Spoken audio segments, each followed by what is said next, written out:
It's not the statistics. It's not the statistics. You tell me, how do you measure somebody that could balance a balloon in a wind tunnel on a needle?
Good morning, good afternoon, good evening, wherever you may be. It is lovely to see you all on this fine first World Cup Saturday. How is everyone doing? I hope everyone is having a wonderful start to their weekend, and hopefully we'll be able to carry it on with some high quality streaming, because that's what you get from me. Definitely no rookie mistakes whatsoever. And now, let's say hello, because there are some beautiful folk already in. Straight off the bat, we've got some RJ. We've got a bit of Mr. Grizzly P as well. Lovely to see you chaps. Very much glad to have you in. And they've already nominated some K-Goats, which, if you don't know what I'm talking about, suggests I might be talking about ketamine. And who knows, maybe I am. But no. Every stream at the moment, we are putting together a list of the greatest players ever by the first letter of their surname. We've got through from A, Aguero, to J, which was won by Jairzinho, and we're on K today. And right off the bat, we've got suggestions for Vincent Kompany, Mario Kempes, Kevin Keegan, and Kaka Kaladza. Kakabar Kaladza, isn't it? To get those suggestions in, what will happen is, as we get towards the end of the stream, maybe sort of like 2 hours in or so, I'll pick the top 4, those that get the most votes, and maybe 1 or 2 of my favourites, for you guys to vote on finally anointing one single player. So yeah, get them in, and we've got those suggestions right off the bat. Now we also have a little bit of G&G in today. Lovely to see you all the way from the Emerald Isle. How are you doing, sir? And we have the glorious, the beautiful, the amazing Holofab, who has now just gone off to bake his croissants. So he might not actually be here to hear me. So nonetheless, hey Holofab, it's lovely to see you, my dude. We also have Kenneth Dean. Thank you very much for the follow. Lovely to see you. See, no Scotland, no party, buzzing for the game later. So what's your plan of action for the game? Are you going to try and sneak in a cheeky little nap during the afternoon? Or is it just you're up now, you're powering through until 4 in the morning, possibly powered by some iron brew or some whiskey or some deep fried haggis? Welcome in Bill Houdini as well, and Sipanak. Lovely to see you, chaps. How are you doing? Oh, we've got It's Genetics in as well, and we've got George, who's just woke up from watching the US game. I mean, US did dominate last night. They were a very, very good side. They played very, very well. The defense did look shaky, let's be fair. And obviously Paraguay did get one back, and I think maybe flattered a little by Paraguay being a bit rubbish. But the team looks cohesive, and it's a pretty good start for sure. Welcome in, Cyril. Lovely to see you, my dude. Lovely to have you in. And Letry Angie, get over on YouTube. Welcome in, chat. How's your weekend so far? RJ is going to suggest Kvaratskhelia, a name that is definitely as easy for me to pronounce as it is for me to also spell and write down there. And Holofab has come in as we should expect with maybe one of my suggestions, one of the players I would be likely to suggest. Let's have a bit of Kaka in there as well. Yeah, it's also coming with Kaka too. So Cultured Left Foot saying, welcome in, Cultured Left Foot. How are you doing, sire? Now, if you guys aren't following Cultured Left Foot, you most definitely should. I know this is the Twitch link, but try and pop on over to his channel, which is exactly the same name over on YouTube as well. There's some fantastic data analytics stuff. A couple of weeks ago, great video on the shared characteristics for elite defenders, which I think is a really, really fabulous one. And currently working on a little tool which he's released a little while ago as well to help with some of the data analytics stuff. So most definitely give him a follow. How are you? How are you doing, Culture Left Foot? Bill Houdini is going to suggest, shockingly, Roy Keane. I mean, that is a shocker, but you know, what they say? Game recognizes game. My God, that's almost as bad as me saying baller or ball knowledge. That's gonna wind people up something chronic, that's for sure. Welcome in, Flying Scotsman as well. How are you, sir? Now, Flying Scotsman's a gentleman you should also go give a follow on over on YouTube. Fabulous videos. And it's this glorious dulcet Scottish tones as well. How are you feeling ahead of tonight or this morning's action? Mr. Grizzly's going to suggest most assists in the World Cup. Raymond Copar, indeed, has to be on there. 8 assists in a single tournament. In the same tournament, Just Fontaine scored 13 goals, yet France didn't make the final. Shocker. Welcome in, Sidecar. Lovely to see you, my dude. What time did the Scotland game start? So you don't need to leave the stream. It's 2 a.m. Sidecar. So it starts in 12 plus 3. I can do maths. 15 hours. Got 15 hours to go.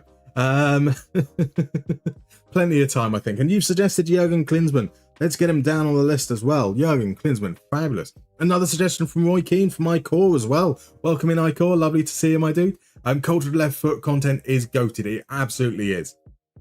Hurricane too. Hurricane. Let's get a little bit of Hurricane in there. Harry Kane, indeed. You know they do those videos, like before the season starts or before the World Cup starts, where players will pronounce their names so people know how to say it. I swear that even Harry Kane can't say his own name, bless him. Bless him. Oh, one moment. Oh.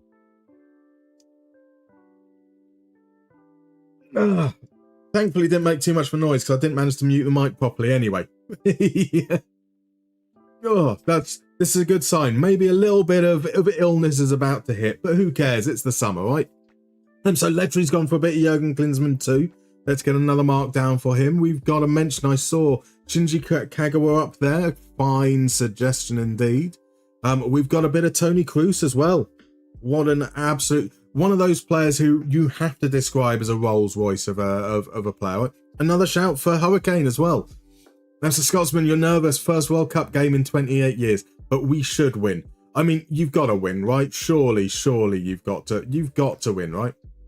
Cultured left foot, you named a rabbit after Miroslav Klose. So on. Did you name him the full thing? So was your rabbit known as Miroslav Klose, or did you just take Miroslav, or just Klose, or did you just call him Goat, and that was because of Miroslav Klose? Very confusing calling a rabbit a goat, but why not? Miroslav Klose, of course, most goals in a World Cup in total. He's got 13 across multiple tournaments. How about a shout for a little bit of N'Golo Conte? Let's get a bit of Conte in there as well. Beautiful suggestions. So Jurgen Kohler, now George, if you've the mad scientist did a relatively short-lived podcast thing called Rewind the Game, which I was very, very honoured to be a guest on. And part of it was naming your Dream 11. And Jurgen Kohler was the first man in my defence. I loved watching Kohler back in the mid-90s. Just quality player. So as an Everton fan, just chuck Michael Keane in. Why not? What could be the worst that happens? What can be the worst? We had suggestions for Hibbert. He almost won once. And he didn't make it to the final bet, unfortunately. Welcome in myself 2003. Lovely to see you, my dude. Wonderful weekend to you too. Welcome in. You haven't missed much. We've only just started. At some point, I'll get the camera off my face because no one should have to look at my face for that long. And we'll head on over and start trying to recreate what South Korea did on Thursday night, Friday morning, because I thought they looked absolutely fantastic. They were an absolute joy to watch. How about Steve Keane as the goated manager? I mean, he's got a gloriously reflective head, so that counts for something. How about Sami Khedira? Sami Khedira, I mean, RJ, he is definitely a player whose name begins with K. Is he the GOAT? We'll find out. Mr. Grizzly says exactly the greatest stopper type centre back in Jurgen Kohler. Just absolutely incredible. So myself, you're throwing your weight behind Tony Kroos. Let's get another mark down for Kroos then. Also, you could choose one of the Kims fitting for today's stream. I mean, which Kim would you like to go for? There are many. Yes, at home he was called Miroslav Klose. At the vet he was called... Oh, you should have told the vet the full name. For sure. So you get at 5 a.m. you will have your first World Cup game in 24 years. You're nervous as well. You've got some fine players. They've got a lot of hope. I know they're young, but Chanuzan and Yildiz. Why can't I remember Yildiz's first name? Oh my word, Keenan Yildiz. I mean, you've got some really exciting players in there for sure. How about a little bit of Oliver Kahn? I mean, as this channel is named after Oliver Kahn, we've got to have Oliver Kahn down there. A bit of Jan Koller, a bit of Joshua Kimmich, a little bit of Kluivert in my life, a little bit of Koke by my side. To sidecar, your dad said Kempes of Argentina, apparently Golden Boot 1978 World Cup. Indeed, he was the very second player that got mentioned. Mario Kempes was a quality player. Artemsia comes in with Kang In Lee. And he is definitely a Kang In on the back of his shirt, as he was on Thursday night / Friday morning. Let's be honest, 99% are honourable mentions. Let's be fair. So are we installing a face pack to replace all the players with female K-pop idols for immersion? No, George. I mean, I know I might be a weirdy, beardy, hairy man on the internet, but I'm not that much of a weirdy, beardy man. I've never quite managed to reach my weeb phase, I'm afraid. Another shout for Kaka Kaladze for the double Ks. Absolutely. Let's get him in there. Beautiful stuff. Right, shall we head on over to the game? I mean, I say head on over to the game. There's not really much to see because I've only just taken over at South Korea. But we have set this up there. And I'm actually going to be kind of flitting between this and this lovely screen here, which is the Opta Analyst page from the game between Korea and Czechia. So we can kind of have a look at some of the data to support what we're trying to do here. Now, the game is free to rewatch on ITV over in the UK. I'm not 100% certain about the rules around streaming live sport that is no longer live. So I'm not going to risk it, I'm afraid. I'm going to be a big old coward. But I've already filtered out the Czech players here. We will be using data. I'll talk a little bit about the things that I saw well, what was it? It was 3 a.m. in the morning. So through very bleary, tired eyes, maybe not the most accurate or the best time for memory retention either. But we'll see if we can then put something together that I think vaguely looks like what was a glorious, glorious performance. Right, let's pop back on over to the game there. And by the way, I did apologise. I do apologise. King Sergio 77, thank you very much for the follow earlier. And welcome in Aviation Therapy as well. Thank you for the follow. If you chats are comfortable jumping into chat, I'd love to know who you support, who you're playing with in FM right now. But there's absolutely no obligations to do so whatsoever. So Mr. Grizzly wants Kaladza over Kaka. That's shocking. Formsy, we have had Kvarat Skelia, but let's get him down as another mark there, because he's a quality player. The Psycho, you'll tell your daddy is right. He's telling me he knows he was right. I mean, isn't that what dads are meant to do? They're meant to be arrogant and self-assured, and then they can pass that down to you and call it confidence. How about a little bit of Katsuranis? Oh my word, did I love Katsuranis. What a midfielder. What a midfielder. Just commanded it. Glorious player. He's a double K. I've got a suggestion for Andrzej Kaczhelskis. I'm disappointed that didn't come from the Everton fans, to be fair, but great shout. Bills, your citizenship is going to be revoked for forgetting about Katsuranis. I mean, no comment. So Aviation Therapy, you got FM26 today. You're doing an Arsenal safe because you're an Arsenal fan. You've always started with Arsenal. I mean, that's a very, very good reason. It's always nice to acclimatise yourself with a squad that you kind of already know as well. Don't have to think too much, and you can just enjoy it for the first time before branching out if you ever fancy it. So it's genetics. You're personally new to the sport, so you don't have a club you support. Ah, fair enough. What brought you into football then, genetics? Right, let's and whilst we're doing that, let's crack on with this. So we've come in and I've set this up with the World Cup squad. So we start on the 8th of the 6th. That means all the friendlies have already been played, which apparently they lost. They lost 1-0 to Turkey. They beat Uruguay 2-1, and they lost to Norway 2-1. So what we'll do is I'll just start up with the very, very basics. They lined up in a 3-4-3 on Thursday. I'll see if I can put the players in as I remember it was. I can't remember the goalkeeper. It was Kim, wasn't it? It was Kim in goal. And then it was Lee Han-byom, Kim Min-jae. It's not Park Jin-shob. It is Lee Han-byom. Is he the one who's also a midfielder? No, it's not. Lee Han-byom I've just put over there. Such a rookie, eh? Such a rookie. Is it Kim Tae-hyun? No, let me look down here. This is going to be the much easier way of doing it. It's Lee Gi-hyuk. There we go. It's Lee Gi-hyuk. Then on the right, they played Sol Yong-won. On the left, they played Lee Tae-suk. You had Hwang In-bom was mainly on the right. Ike was mainly on the left, although they did move around quite a lot. And then we had Lee Kang-in on the left. We had Lee Jae-sung on the... No. Lee Kang-in on the right. Lee Jae-sun on the left. And Hyung Min Son through the middle. So it's going to be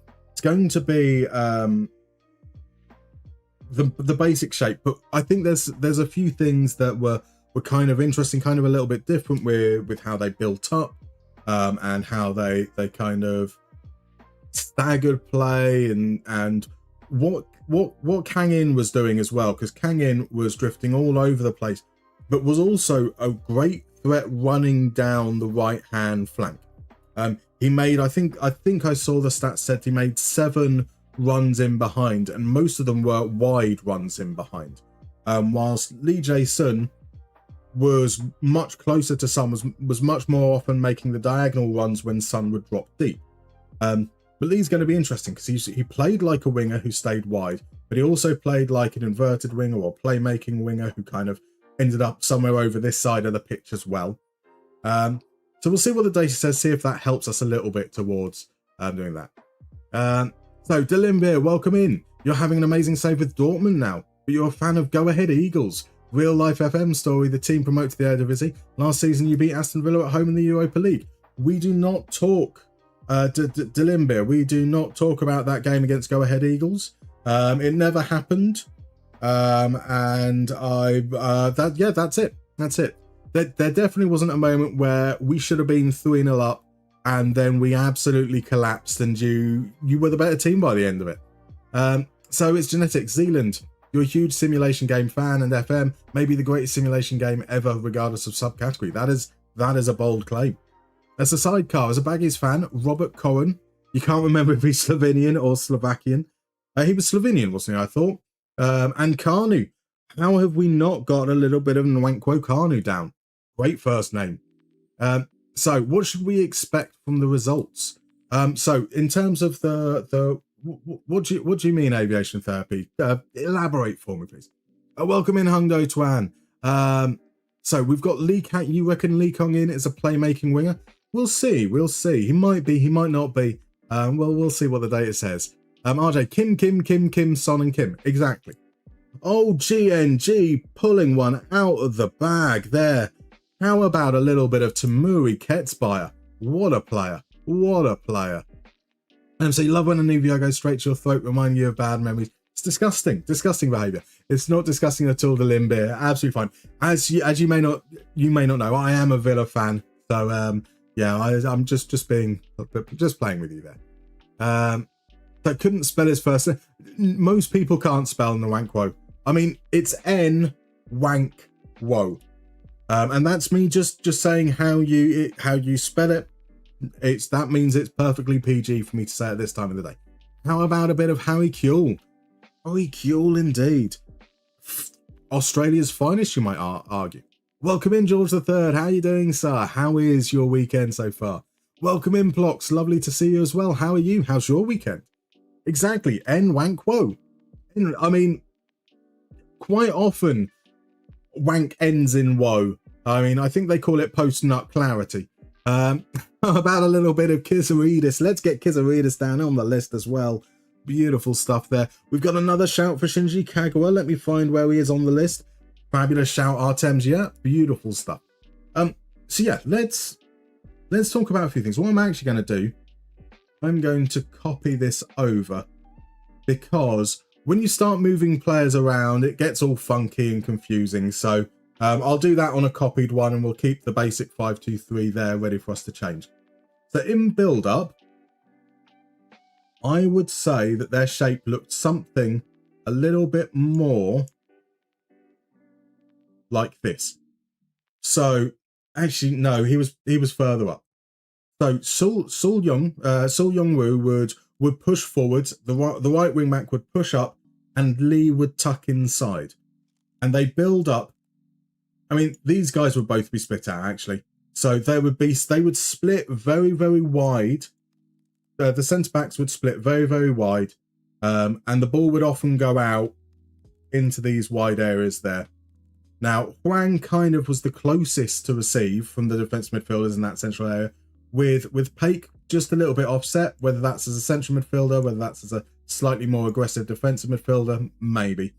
And then as they progressed, that's when Lee Tae-sung pushed up.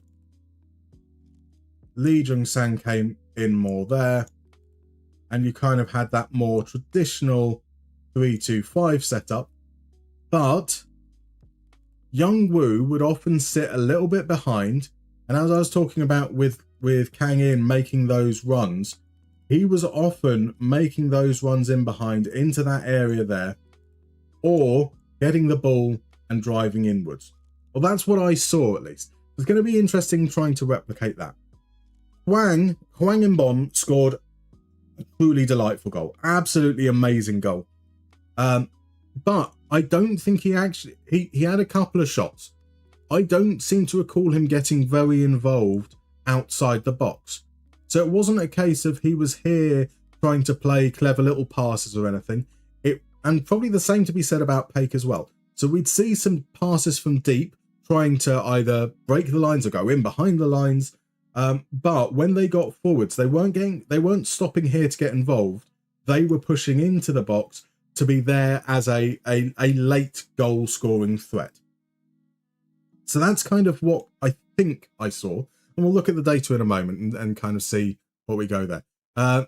So you forgot I was a Villa fan. You guys got FM. It's good to see Villa go on to win it. I mean, obviously I'm delighted, but you deserved it. But by the end of the game, that second half, you were very, very good.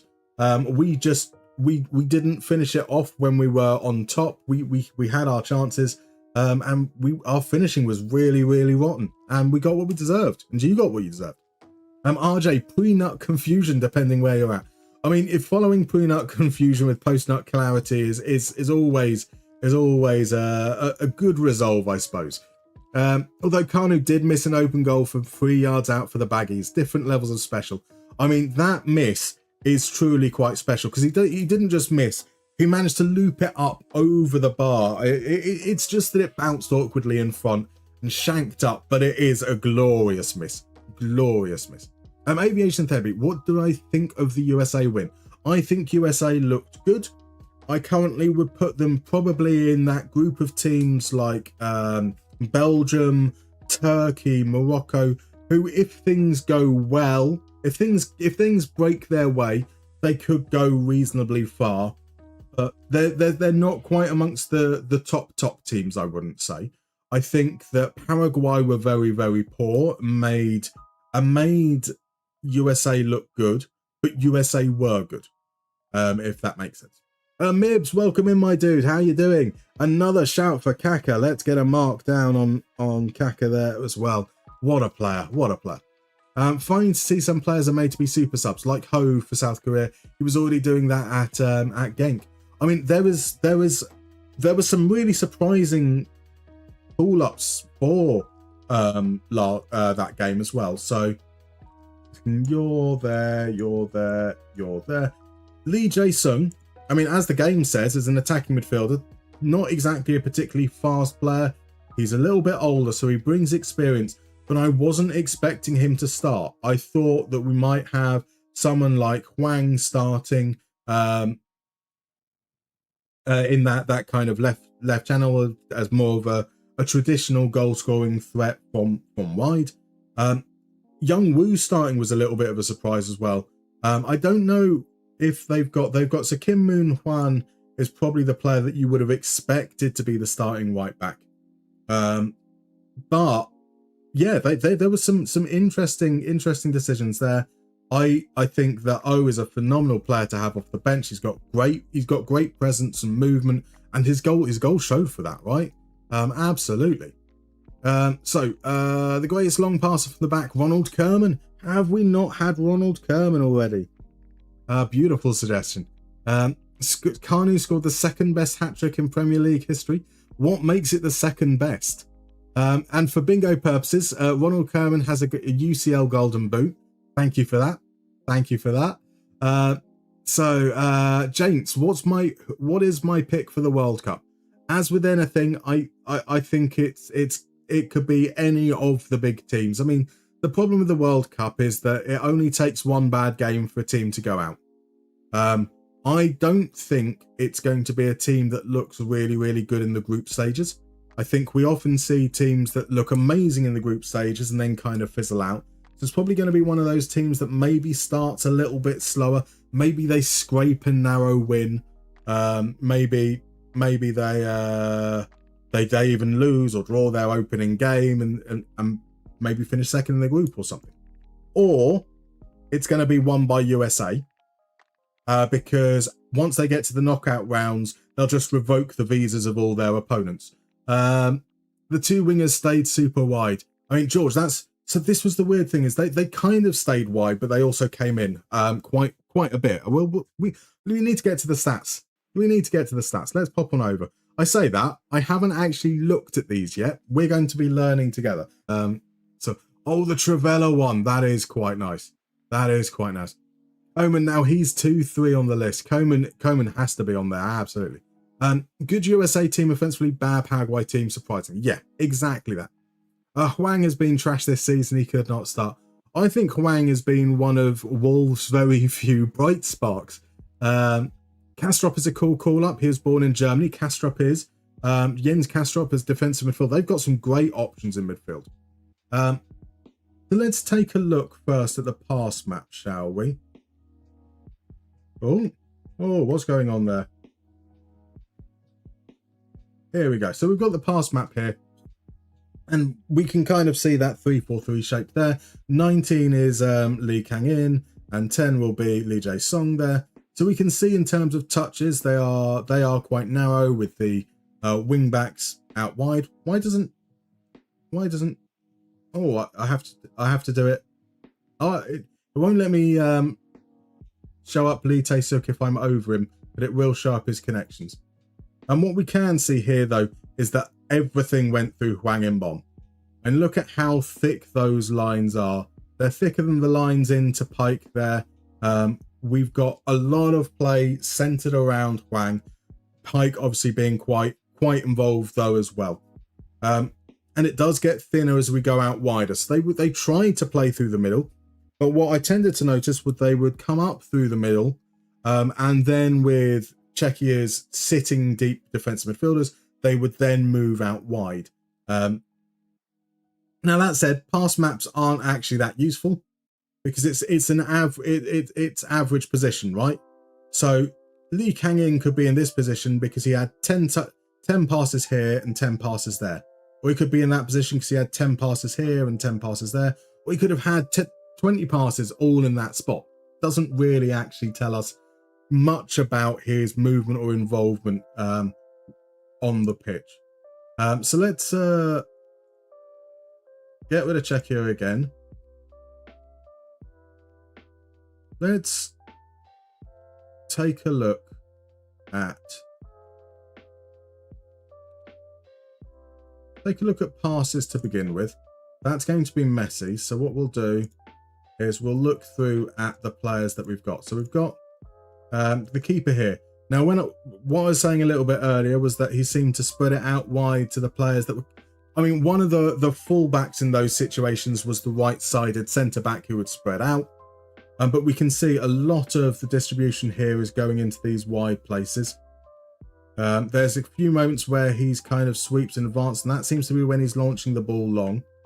But there are some long balls, and most of them are aimed towards this right channel where Kang-in was, which kind of confirms what we were saying there. So that's cool. They've got Lee Gi-hyuk, who's on the left there, and we can see that he kind of does move forwards. He does stay quite wide. Might be looking at a wide centre back there. No touches further forwards there though, so he seems to have had a barrier stopping him there. So there we go. So potentially. So Sphinx, are you unironically had USA finishing bottom of the group? So shortly I'll be trying to eat the sole of a shoe. Fair enough, Sphinx. I mean, that's a bold prediction for a host country as well. So George, the commentary for his third makes it the second best. That's fair. That's fair. So Saikar, it amazes me how you know so much about the player profiles of the South Korean players. Genuinely, do I watch the South Korean top division, the Hana K League? I've seen occasional games. Sometimes it's mainly highlights, but I just like football. Now, there was a couple of seasons ago, Hwang In-bom, for example, was playing at Red Star Belgrade, and he was absolutely amazing. I mean, that's why Feyenoord signed him, right? And I think it was a pretty slow start with Feyenoord, but this season he's definitely picked up quite a bit as well. He's making those breaking runs into the box. He scored something like 7 or 8 goals this season. But yeah, just generally picking up what I can where I can. You can also tell with the number of names that I can't remember that I don't know. There are players I know and players I don't know. And whilst I was looking up and reading about the Korean club before the Korean side before the World Cup, you know, I was expecting the Moon to be the right back because that's what everyone was suggesting it was going to be. So some of it is just taken from reading and kind of doing your research. So Artemsia, you've literally never seen USA play the way they did yesterday. Fair enough. I thought they were good. I think they will. I reckon they'll be semi-finalists. I feel like that's a host nation kind of spot. Welcome in, by the way, Zhao. Thank you very much for the follow. if you're comfortable chatting, I'd love to know who you support. I'm guessing with a name like João, you are either Portuguese or Brazilian. I'd love to know who you're playing with in Football Manager, if you're comfortable chatting. No obligation whatsoever to do that, though. So RJ says, don't you dare predict France. I'm not. I mean, France could. Spain could win it. Germany maybe could win it. Right, so Kim Min-jae here, we can see a lot of his passes are sideways. So there's a lot of Kim Min-jae's passes are going to his centre-back partners there. So him being the central centre-back, the one to his left, the one to the right. We've got some passes forwards, but not that many. So that suggests to me that he might be passing short, and we're going to keep it relatively simple with Kim, which is crazy, I know. And then we've got Lee Han Byom. I'm guessing that's going to have something to do with the set piece while I was over there. So he was less adventurous. I mean, we saw more from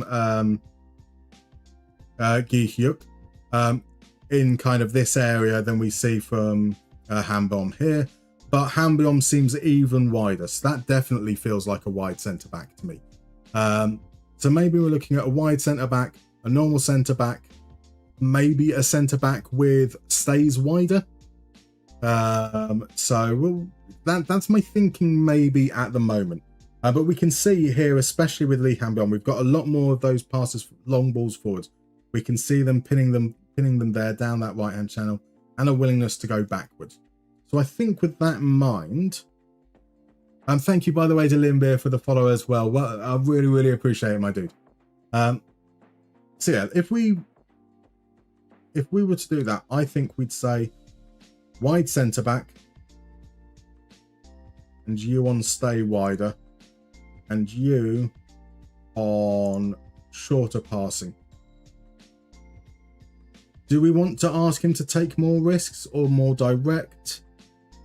I think take more risks makes more sense. I think from the watching, it was often looking for those runs of Lee Kang In.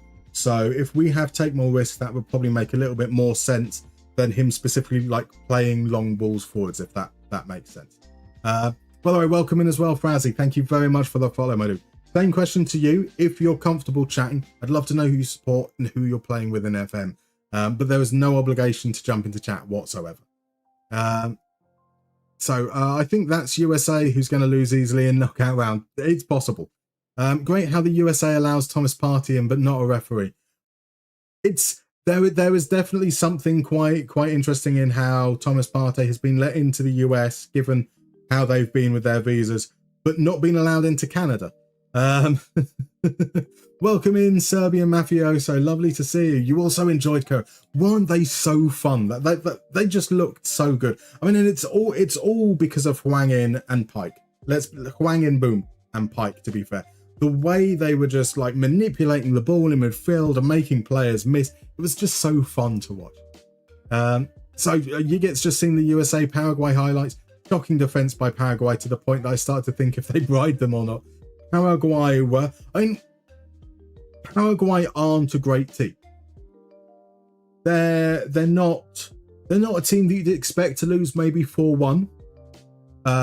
They certainly played beneath themselves last night, this morning, whatever you want to call it. But yeah, they weren't great at all. Oh, Fab, croissants are god tier food. I absolutely agree with that. So what website are you using for those stats? It's Opta Analyst. So it's theanalyst.com. It's the same site where I get the Opta Power rankings from, which I find quite useful when dealing with trying to assess the difference between different leagues. But it's a decent little argument. There's some other stats in here. So we've got a little bit of the game flow there, which shows that it was actually relatively even. But I think that the momentum that carries in a second half makes a huge difference, right? I think you remember the first half, but your feeling of a match overall often comes from how the game ends. So with Czechia scoring from the set piece and then South Korea just constantly pushing forward, I think it maybe makes South Korea feel better than they were. but they started the game off hot. It kind of dipped. They started the second half hot, then conceded, but they were still very, very fun to watch. This is an interesting one. So Korea's zones of control. This is where teams have more than 55% of touches in that zone. So both teams apparently had more touches. The corner, right? So that'll be because of corners, right? But not down in that corner. But Korea absolutely dominated. I think it was it 61% possession? 61.5% possession, which is crazy. Also, Korea are purple here. Korea won 63% of their headers against Czechia. Czechia, I mean, that's essentially what Czechia are known for. Like a little bit like Bosnia last night. You're expecting big players that are going to dominate in the air. But Czechia won only 37.2% of their headers, which is crazy. Crazy. Thank you, Javits. Thank you, Javits. I do apologise. For those who are here at the intro, this is what I mean by lots of rookie mistakes. So Opta Analyst is the site there. What we've got here is the match flow, which, as we can see, Korea started hot, tailed off in the first half. Then they started the second half really good. Then Czechia scored. And then, I mean, there's a couple of Czechia moments, but it was otherwise all South Korea in that second half. And the other one that I was looking at here, so this is the zones of control. This is where a square with a flag means that team had 55% or more touches in that zone. And like Korea absolutely dominated. Absolutely dominated. 61.5% possession, 38.5%, and 62.8% aerial duels won. Absolutely crazy. Absolutely crazy. So John Blackburn, I do apologise. I am a little bit behind on chat. I mean, like you asked 10 minutes ago, the chances that you're still here and chatting, I do apologise, are slim. But you said pick a save for you to do. I would suggest go with Curacao and enter the FIFA E Curacao challenge to win yourself a chance to go on holiday to Curacao with Zealand. Now what I'm going to say now is not me knocking Zealand at all, but there is a little part of me that looks at the price and goes, I don't want to go on holiday with a stranger. I want to, if I win a prize to go to Curacao, I want to take my family or my friends, or you know what I mean? But no, it's a great prize. Go and enter. Play with Curacao. That's the one. Welcome in, by the way, Javits. How you doing, my dude? How's the weekend been? So Grizzly, you'd like to see someone pull in Oleg Salenko, scoring most of his goals in one group match, bow out early and win the Golden Boot. That's my prediction. So the glorious, the wonderful Tony Jameson asked for people's predictions earlier on this week, and my prediction for the Golden Boot was Scott McTominay. He will score 8 goals against Haiti and 0 goals in the rest of the competition. That's my definitely 100% accurate and real prediction. 100 to 1 says Hwang cooked in the UCL with the Red Star Black. He really did. He was amazing. So Hwang Fam, which team do I support for this World Cup? I'm half Greek, and so when it comes to international football, my allegiance is to Greece. I'm also half English, so I should be supporting England in their absence. But generally speaking, I quite like to be neutral. I just want to enjoy football. As very simple as it is, I find that certainly international tournaments are a lot more fun when you're not emotionally invested. at least from an English point of view. I mean, don't get me wrong, Euro 2004, that evening that the final, Greece winning the whole thing, that evening is like 10 o'clock at night, running around, swinging off lampposts, screaming and shouting in absolute delirium. That was amazing. But it is much less stressful not having to worry about any of that at all. That's a sidecar. You should apply for head analyst jobs at clubs. Just saying. West Bromwich Albion, please. You'd send a little referral. I mean, sidecar. Would you really want a Villa fan doing an analysis at West Brom? How would you ever be able to trust me? The Sipanak's been a big fan of Spain of the last few years. They look great under De La Fuente. They do. RJ, one sure thing. All teams trained 1 to 2 players upper bodies for those long... My word, they really have, haven't they? Frowsy, so you're supporting Bayern. You're currently doing a youth-only save with Sabadell in Spain. Fabulous. How's it going? How far in it are you? Artem Duo, so from all the South American games you've seen, Paraguay usually really difficult to play against. I was shocked at how easily the USA were carving over. It was knife through butter stuff, wasn't it? Really. A Hungdo Twan suggested Kulusevski. I don't think we've had Kulusevski yet. For those who have since joined the stream, I am asking for who the greatest player of all time is whose surname begins with the letter K. DM Basis is in. Welcome in, my dude. It turned into a little sleep. I mean, it's worth it though, right? It's absolutely worth it. So Mehmet, you're obsessed with the out of possession phase. We're hopefully going to be able to take a look at that in a few moments. We need to carry on. Let's have a look through our wing backs here. So I'm going to add in open play crosses as well. So we can see on the left hand side, there wasn't much, you know, if you're thinking about aggressively getting down the left, you're not seeing much from the wing backs here. He's not tucking in, you know, it's all very much supporting underneath the play. And I think we got a little bit of the same with that on the right hand side. Certainly from my impression, but actually, no, I'm wrong. Sol Yongwoo was a lot more involved. And that's like four times he got into that kind of final third part of the right flank. But you can also see that did involve going backwards. 3 crosses there from him. Now, if we look at the 2 wingers.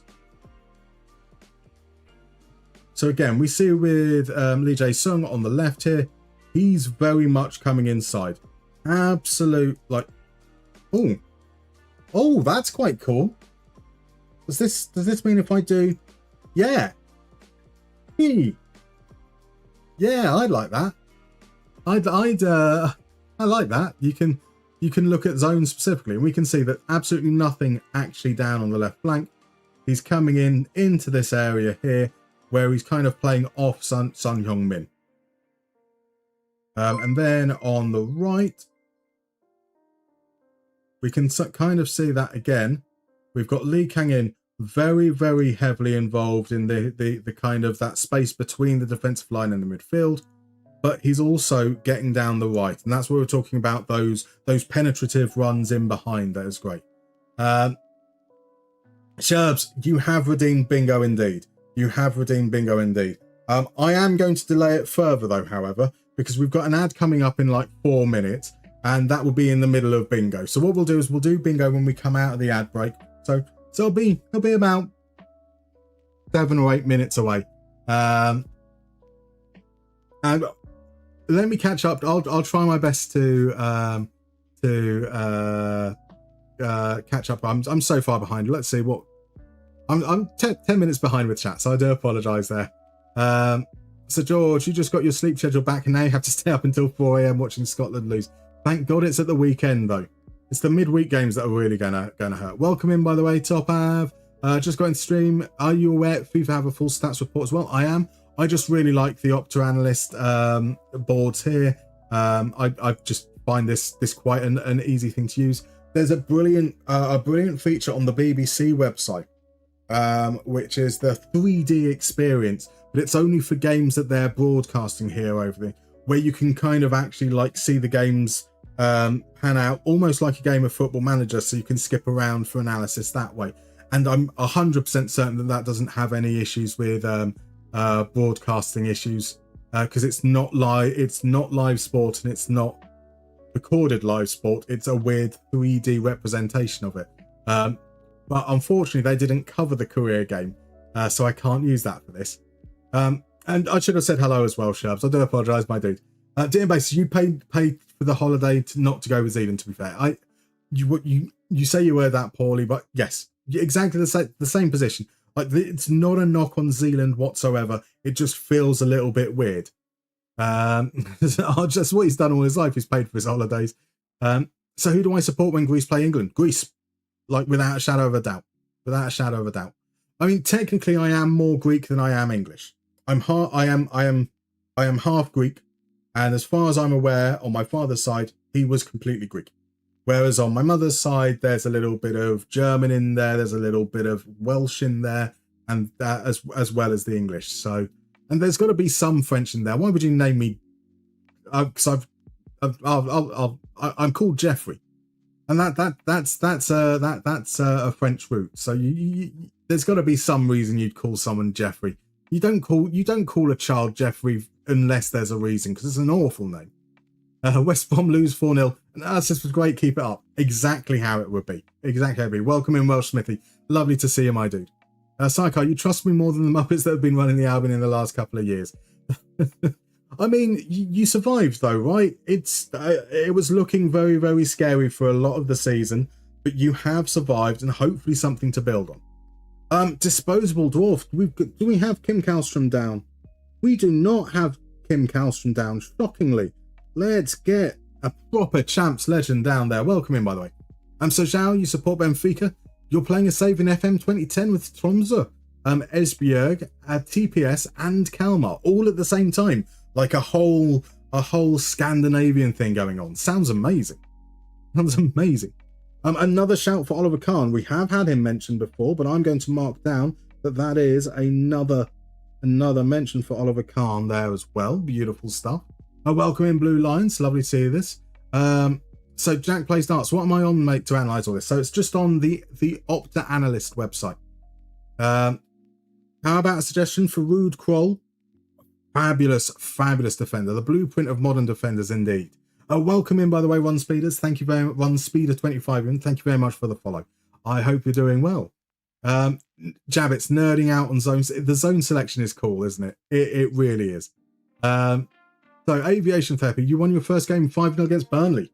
I saw so many great passes and movement. That is the Arsenal one. Actually, no, that's not the Arsenal. No, that's not fair. Arsenal started the season playing very, very fun football, and then it tightened up a little bit towards the end. RJ, is it Jeffrey with a J or with a G? It is the correct spelling, so it is a G.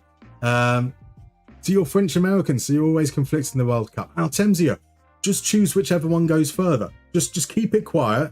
And then when one team gets knocked out, go, yeah, I was always rooting for the other one. Are you a Jeffrey as well, Artemisia? Then, I can't say I'm a fan of it. From a British perspective, it just seems a little bit posh, and I am not a little bit posh, unfortunately.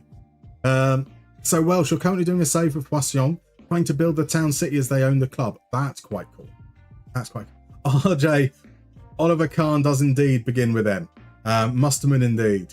Has anyone said Big Yang Collar? Big Yang Collar has been mentioned there, and I'm going to give him another mark.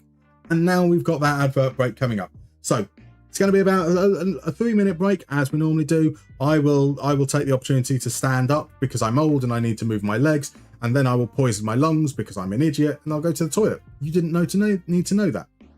I suggest you guys all do the same because standing up is great. See you in 3 minutes.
And we are back, which means it's time for bingo. Right, if you haven't played bingo before, don't worry, I'll explain the rules. In your chat window right now, there is a link which will take you to this lovely lobby that I've got open on the screen currently. You pop on in, you sign on up, and it will just stick you up in the lobby. Once I click start, every single player gets a unique bingo card with 16 squares. Those squares will contain things like clubs or countries or competitions or awards. And then we each get the same list of 60 players, one after the other. We get 10 seconds to decide whether that player matches one of our squares. And if it does, you click on the square. It locks it in. You can't undo it. You can't put any future players in that square. So you want to make sure you're confident on that. And basically, if they don't match, you can wait for the 10 seconds to run out, or you can skip. And by the end of it, you hope to have 16 squares filled, and hopefully all 16 of them correct. And last time out, the last stream was probably about 10 days ago now, but we had 3 people get bingo, which is absolutely astonishing. Absolutely incredible work. I think GNG, I think we had Grizzly, I think we had Johnny Trotter as well. Absolutely phenomenal. There were some exceptionally intelligent people in this chat. And if you're scared about that, don't be, because I'm an idiot and I won't get bingo. So you'll be in good company. It's more about the fun of it, and it's just something a little bit silly and fun to do with our time. So what I'll do is I'll give it about another minute or so, just for people who want to sign up, and then we'll head on in. And I will hopefully catch up finally properly with chat. As Saikar says, Jan Collar was surely an FM cheat code, right? He was incredible. I mean, granted, my memory of him is mainly in Championship Manager, but I mean, he was like a 20 finishing, 20 jumping. Did they have jumping? It might have just been 20 heading guy. He was unstoppable. As DM Basis is torn between Kaka or Khan, so he's going to go with Closer. But I mean, all of them are fine suggestions. We have got all of them down here, and it's going to be difficult to. K is such a funny letter, right? I didn't expect K would have so many amazing players, and I've got to whittle that down to 4 at some point for the vote. So even Grizzly says it's nobody's loving it. He'd love it. I'd love it if Kevin Keegan wins this, and even he's going to go for Kempes anyway. Chess be speedy like cars. If you're recreating South Korea's tactic, then you should recreate their 2-1 win too. Hopefully, that's the hope. If we actually get that far in the save, we might spend so long analysing that we only get around to creating the tactic and never actually making it through to the final deal. In case he hasn't been mentioned already, the modern king of K, Kvicha Kvadskelia. Kvadskelia has been mentioned, but that is another dot next to his name there. Use the semicolon instead of no semicolons make you look cultured. Everyone loves a semicolon. Has anybody said Kante yet? They have said Kante. We got him quite relatively early. I'll give him another little dot there as well. Can we squeeze a Kim? Major Music. I am happy to squeeze a Kim, but I need to know which Kim you would like me to squeeze onto that list. And on that note, I'm about to click start. So if you've got it open in another browser, head on over to that tab right now, because there's a little delay between what I'm saying in my house and the stream. So it's probably already started by the time you're hearing those words. And we're going to start off with a little bit of Marek Hamšík. Now, he's not Slovenian, so I'm not going to be clicking that one there. Actually, let me see what have I got here. I've got Croatia, Slovenia, Paris Saint-Germain, Argentina, Ballon d'Or, French Barcelona player, South American, we can do that with Savinho, managed by Ferguson, Chelsea, treble winner, played with Buffon, Marseille, Euros winner, Champions League winner, USA League, Atletico Madrid. Icardi is Argentinian. He's also been at PSG. Let's play him for PSG, I think. We've got Evan Ferguson. I don't think he matches any of those, so I'm going to give him a skip. Kleberson. Managed by Ferguson, surely. Pardon me, by the way. Radu Dragusin. Where's Dragusin at the moment? He went out on loan, didn't he? Has there been any crossover between Hernandez and Buffon? Don't feel certain about that. Serge Gnabry was not part of... Could he have been part of the German World Cup, not Euros? Yes. Other than everything being wrong in that, we should be good. Joselu has played for loads of clubs. I don't feel confident enough on that. Kim Kallstrom is not Croatian, Slovenian, or Argentinian. Hasn't played for Chelsea. We'll let that one run as well. Chelsea, I've got to remember, we've got Chelsea on that list there. Hector Herrera. I'm not sure. We've got plenty of other players coming through at some point. So, like we've got Robert Huth came through at Chelsea back in the days of Ranieri. Marcus Edwards. We're gonna. You are absolutely right, Sidecar. Absolutely right. Zlatan's played for everyone. Oh, he could have been any of those, but I freeze under the pressure. Hato isn't one of those. Isco, has he won the Champions League with Real Madrid? Has he won the Euros with Spain? I'm not going to risk it. We're going to get plenty of players coming through. Gabby. Atletico? Aritzada is. So he was at Athletic, wasn't he? Not Atletico. Going to give that one a skip as well. Andrea Cambiasso. He joined Juventus too late to have played with Buffon, I'm sure. Thank you for the follow, by the way, Taylor3F. Welcome in. Lovely to have you in, my dude. If you're comfortable chatting, let me know you support, who you're playing with in FM at the moment. Awesome. We are currently playing a round of bingo. So I'll be honest, I'm not going to be the most entertaining in these moments. I'm just going to be looking at players' names and going, oh, did he do this? Did he do this? And then panicking.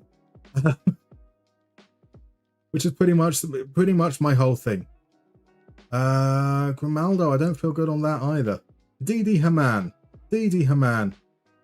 surely has won a Champions League. Christian Fuchs, does he now? Does he, Fuchs? Claudio Bravo. He's not Argentinian, is he? He's like Chilean or something like that. Oh, was he part of the treble? No, he'd left Man City by that point. Anthony. Obviously Ballon d'Or. Aslani, I'm going to give a skip on. Victor Gyökeres. Is going to be a skip as well. Rasmus Højlund is going to be a skip. Kalidou Koulibaly. So he was at Napoli, so I don't think that means he's going to have met any of those. That's going to be a skip. Nicholas Jackson. God, I'm not liking these at all. Samir Handanovic is Slovenian. I feel good about that one. At least. Josip Ilicic. Is he Croatian? He could be Croatian. Thomas Vermaelen is not French. I mean, there's a lot of things that Thomas Vermaelen isn't. Rajan Nangalan. Won a treble. Could have won a treble at some point. Mario Mandzukic is Croatian. I'm saying it now. I've said it now, so it'll have to be. Andrej Kramich, we are passing on. Radamel Falcao. Radamel Falcao has played at Atletico Madrid.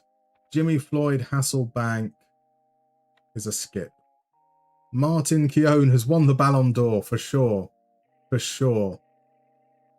Mesut Ozil, has he ever won a treble? Could have done, perhaps. Germany have a World Cup, not a Euros, I think, during Ozil's time. Scott Sinclair has played for a lot of very good teams. He could have won like a treble, been on the bench. Pepe Reina, maybe Euros, maybe in a squad for Euros. I'm going with that one there. Destiny Udogie, we're going to skip. Louis Sahar wasn't part. He came after the treble for Man United. Karim Mitoma is a skip. Tajon Buchanan is a skip. Brian Brobby is a skip. Youri Litmanen, he didn't win the Ballon d'Or, did he? He should have done, though, because he's amazing. Leon Goretzka. Bayern haven't won the Champions League recently. There's only one cup competition in Germany. Ousmane Dembele can go for French and Barcelona and treble winner. But of course it would be that way round. Let's say that Lilian Thuram has played with Buffon. Let's skip Llorente. I've got 5 and 5 remaining. McAllister is Argentinian. Garnacho is also Argentinian. Garnacho is going to be the skip. We've got to put players in here regardless. So Hristo Stoichkov played in the USA. Ronald de Boer won a treble, and Roberto Di Matteo famously played for Olympique Lyon. That is surprisingly a much better round than I expected. But we have one man and one man alone in top spot. Artemsia, fantastic work. There are a couple of players still to go, but that is sensational. 15 out of 16, not quite bingo, but a great performance there. And then there is a long list of people who got 14. Major Muesli, Formsy, Unknown, Vitus, Johnny Trotter, Mr. Grizzly P. Beautiful work there. Beautiful work. Now let's see what I missed on the chat there, so I do apologise. So I'm the first streamer to read out your username, Chesby Speedy Light Cars. The 3 other streamers have read your messages, didn't. I like to try and acknowledge. Plus, it's my brain working as I'm trying to work out what on earth it is. I'm actually going to leave to ply my trade once in 38 and 0. How have you got on with 38 and 0? You went 33, 2 and 3. Not too bad. Not too bad at all. So Dear Basis had some terrible cards there. Ran out of players at the end. Yeah, Handanovic is Bosnian. Handanovic is Slovenian. Says he's Slovenian. He's played for Slovenia, right? Shouted another shocking performance. Poor decisions. So Mr. Grizzly is normally one of the top dogs on this. So he's bemoaning 14. I'm delighted with 14. I feel like you have such a shocking perception of when things happen, George. It's so crazy. RJ, too many unknown players. It felt like a really hard list. Really hard list. The reason why it's different is because it's an app. Played a website version. That explains why it's different. You may well have found, a different version for sure. There are many knockoffs of them. Jabbits is unhappy with his performance there. Well, Smithy drew blanks on players that played for Tuchel. You forgot England. Oh, no. A Goretzka treble? Quite probably, yes. Quite probably. I was thinking... So, Goretzka, I'm thinking you've got the DFB Pokal, you've got the Bundesliga, and it's whether I don't know whether it counts things like the Super Cup type of games. I couldn't remember. I don't think Bayern had won a European title during his time, so I just wasn't confident on that. George, no, don't worry. There are 13 other people not on the screen. You're not the only one. But that is, I believe, everyone in. So let me do the honours. I need to give out some bonus points, and those bonus points are Artemsia gets 5, Major Muesli, Formsy, Unknown, Vitus, Johnny Trotter, and Mr. Grizzly P, all in joint second. They get 4 points. You might notice during the break that there is a leaderboard that goes on. I keep track of points in the mini games that we play in perpetuity. So there's a little bit of a competitive element in there, but it's all, as with everything, it is all there for fun. So Germany would count the Champions League in their treble. That's what I was thinking. It's part of the Flick treble. There we go. There you go. Somebody's made a Scottish 38 and 0. You're loving that. Must be really easy, right? Like just hope that. Oh, I say really easy. When you keep on rolling and getting St. Mirren teams, that's not so great, right? For sure. And did Diamansi Kamara play in the World Cup? Senegal and Baggies, I seem to remember. Quite possibly. Quite possibly. Welcome in, Medical Car. Lovely to see you, my dude. Lovely. How you doing? How's your weekend been so far? Thomas Kushak. Let's get a shout in for Thomas Kushak. Beautiful stuff. I have definitely spelt his name wrong, even though you've spelt it out for me. Johnny, you mentioned Kaka Kaladza. We've got him on the list. I'll put another little notch down for him as well. Didn't Littman win a treble? Quite probably, actually. That's a great shout. Grizzlies been playing a lot of 82-0. I did do a little bit of 17-0, which was the NFL one, and I sucked. I mean, I say I sucked. I kept on losing one game. Yeah, when you get 2021 Dundee, it sucks. Absolutely. Andrei Kramich, I mean, he was in that list there, so of course he's got to be down on our list of GOATs. So yeah, we can see, look at Lee Kang-in. He is coming super deep for the ball. He's very central, but he's still providing that threat out on the right as well. I'm going to turn open play crosses off for a moment. We now want to look at Hwang In-bom. Brilliant. Oh, I love it when the data kind of confirms what I was saying earlier. What I was saying earlier was that whilst Hwang In-bom managed to get into the box and get a couple of shots off and obviously got that wonderful goal, it didn't feel like he was particularly active in this area, kind of these areas outside the box. And he's not. He's doing a lot of his work much deeper, much more circulating. You can see there's a lot of passes going out, or when he's wide, they're coming back in. So it's a lot more about rhythm and circulation than it is about anything crazy. But we do have a couple of these long balls being pinged forwards. Do we have any key passes from Hwang? No key passes from him at all. And then with Paik,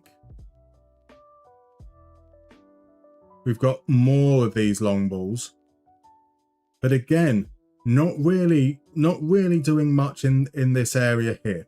So that area was largely dominant. We saw a lot from Kang-in there, but we haven't seen much from the two central midfielders. So it feels like the pivot are going to be something a little bit more cautious in terms of what they do with the ball, but then getting into the box. And the last player to look at passes Son Heung-min. So we can see he does come deep. It's just the one ball really forwards, though. It's another ball forwards as well. Okay, there's two passes forwards in there, one pass back.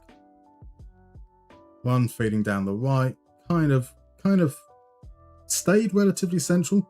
We don't see much of a presence in the box, but we haven't looked at shots yet.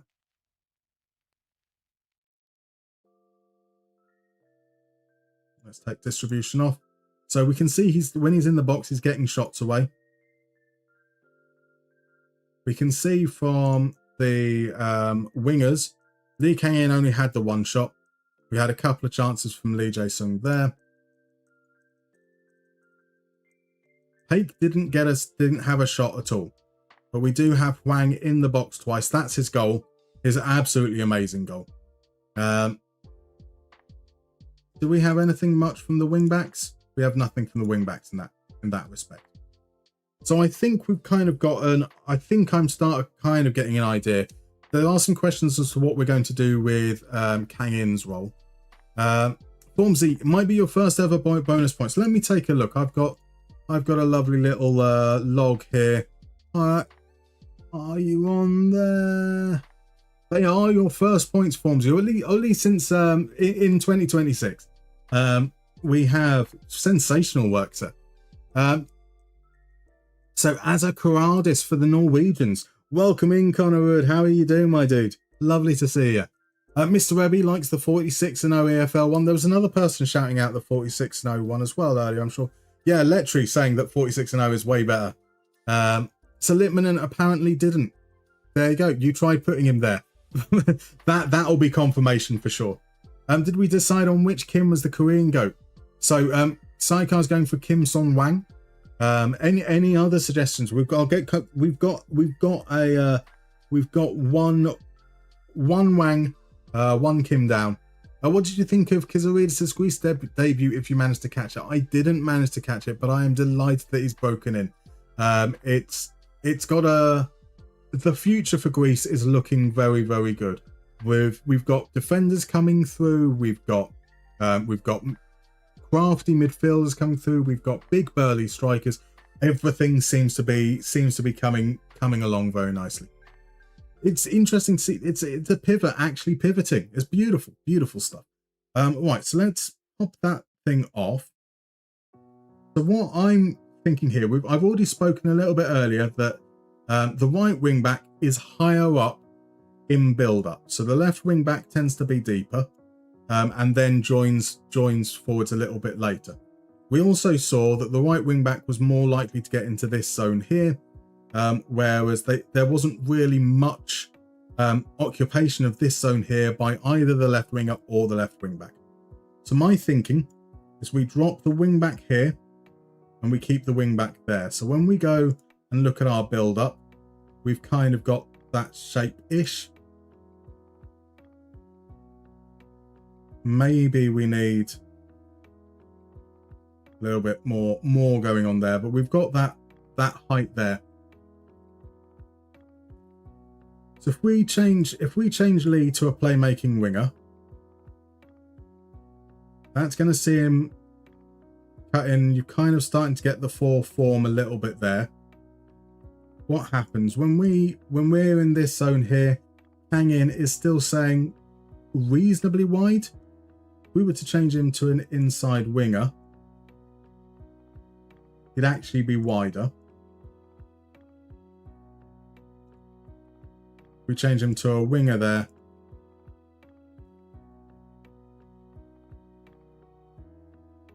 So the wingers are the winger on that side is actually showing as now. So if we I'm just going to change him to an inverted wing back for now, just to see what actual impact we have on the width when we switch around. So a winger will be very wide. Playmaking winger will be just inside from the halfway spot there. Inside winger is a little bit wider than the playmaking winger. Wide forward where the winger is.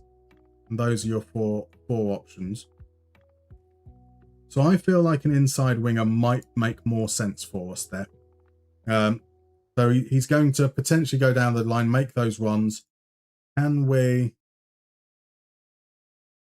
If we also ask him to make more runs... Oh, dribbles. I need to look at dribbles. So Kim Il-sung, questionable. Is he a better as a attacking midfielder rather than winger in possession? Big Delve. He might be better as a player there, but in terms of what we've been looking at in terms of how they were actually playing, we saw that he was very, very active, or more active than most of the players in the wide areas. So we were looking here at distribution. And Lee Kang-in, we've got him in this area, and that's only 3. Can probably cover the box. You do that there. That there is what, 1, 2, 3, 4, 5, 6 passes out wide. If we compare it to Lee Jae-sung, who's the left winger, in roughly a similar area, he had no involvement there.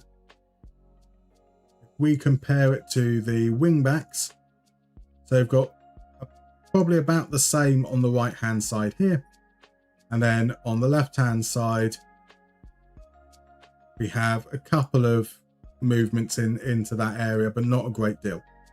So we want to keep Lee Kang-in wide, because that is where he was operating, but then he comes in.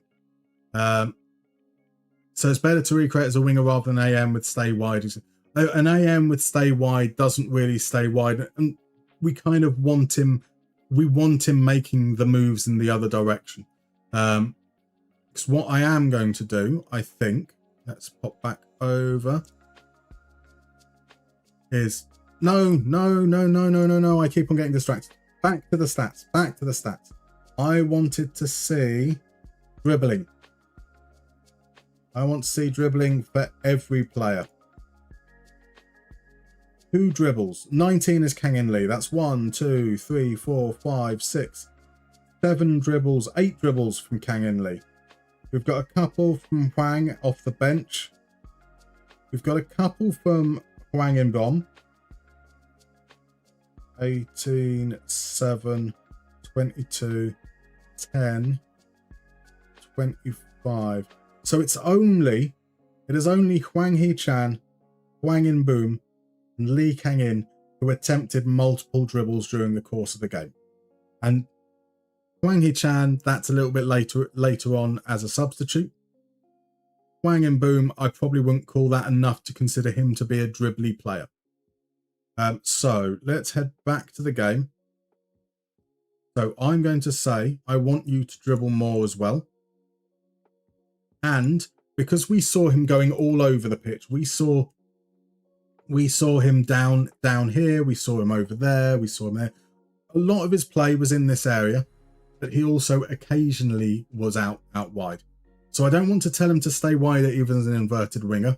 I want that situational width that I don't think I can get from inside going out. Now, if he was more operating kind of in that area there, I might be inclined to have an attacking midfielder who moves into channels. But I think we're going to have plenty of game. Well, actually, no, there's no friendlies. But I think that might get us what we want there. Something like that. We've got a wide centre-back with take more risks. We've got a normal centre-back with stay wider there. We've got a wing-back here who didn't make too many runs. So I don't want him to be less than a wing-back. But I think maybe if we tell him to take fewer risks. So they only sent in a few crosses there. Whereas he was more aggressive, and we can go with a wing back there. He definitely stayed wide. He was very, very wide. Lee Tae-sung wasn't as wide. Neither was Lee Jae. Look on that side. There was a lot of heavy tilting over on the right. Now Lee Jae-sung, I think we put as an inside forward. He was much closer to Sun. And he seemed to be getting more into the box and having touches there. So I'll try him as an inside forward. We've got Lee Tae-sung on that side. We've got Kim. Well, it wasn't Kim Main. It was So Young-woo. And then Sun, I think he was a deep lying forward. From what we saw of the touch map, he had basically 2 touches in the box, which is 2 shots. And all the rest of it was passes from outside the box. He only made a couple of passes forwards. So I don't think we need to add take more risks on there. But so I think that should see him link up play and then get forwards. Then that creates the space for Lee Jae-sung to attack. I don't know if inside forward is right. And that might be a case of perhaps being an attacking midfielder, but we'll see. Now, so Hwang In-boom saw a lot of the ball. But I have a feeling defensive midfielder and deep line playmaker both don't make forward runs. A box-to-box playmaker tries to get into this space.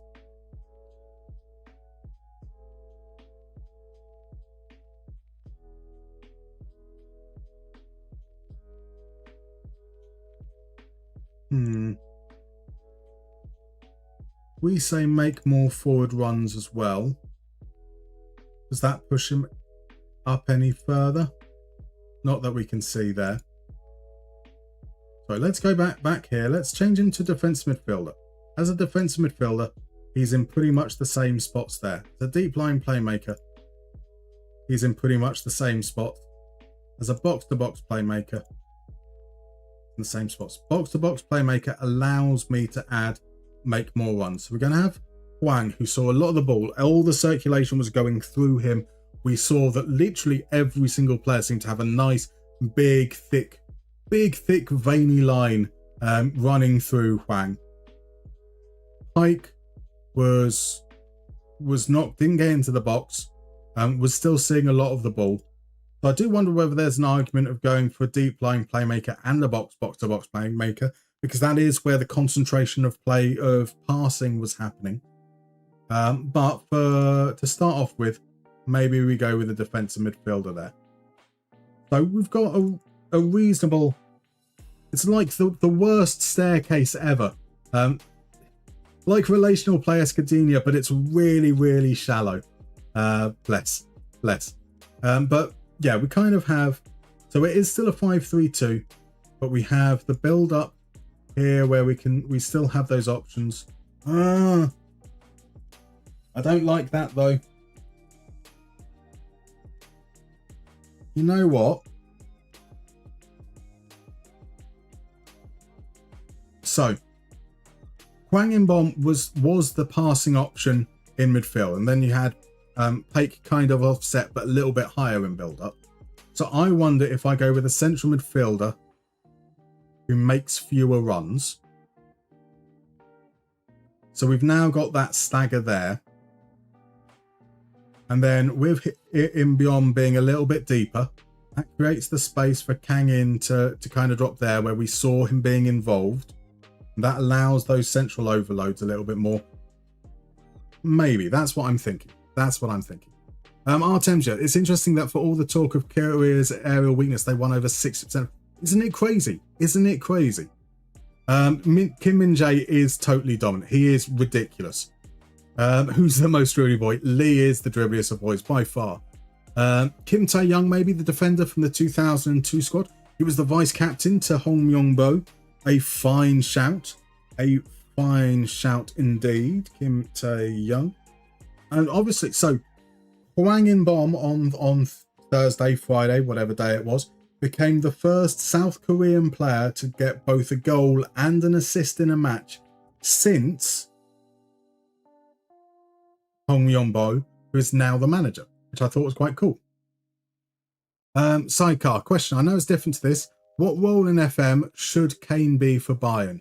I know there isn't one there isn't one. I mean, I would say he's just a deep lying forward. Yes, he becomes... He's more deep lying than perhaps you would expect from a deep lying forward, but that does very much feel like his thing. I mean, I would have him as a deep lying forward with takes more risks, basically. Because his ability to unlock defenses and pick out great passes is a key component of his game.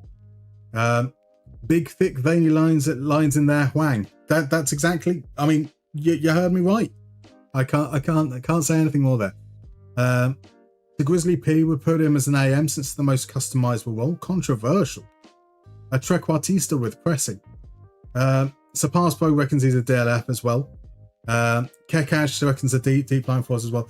I'm taking the opinion of the crowd because they agree with me, so they're definitely right.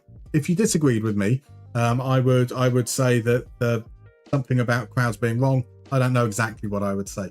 But yeah, so I think that's reasonably solid in terms of positions and roles in possession. Now, did they move the ball quickly? They moved the ball. Yes. They moved the ball quickly and they kept it relatively short. But they played through balls. All those passes behind the lines means that I'm going to put pass reception onto pass into space. So I think that should be fine there. Attacking width. There was a lot going on centrally, but they were often forced wide by Czechia's shape. Czechia obviously had the double pivot of Sadalek and Souček that did a relatively good job of protecting that space in front of the box, and that did kind of channel South Korea out to the wide spaces.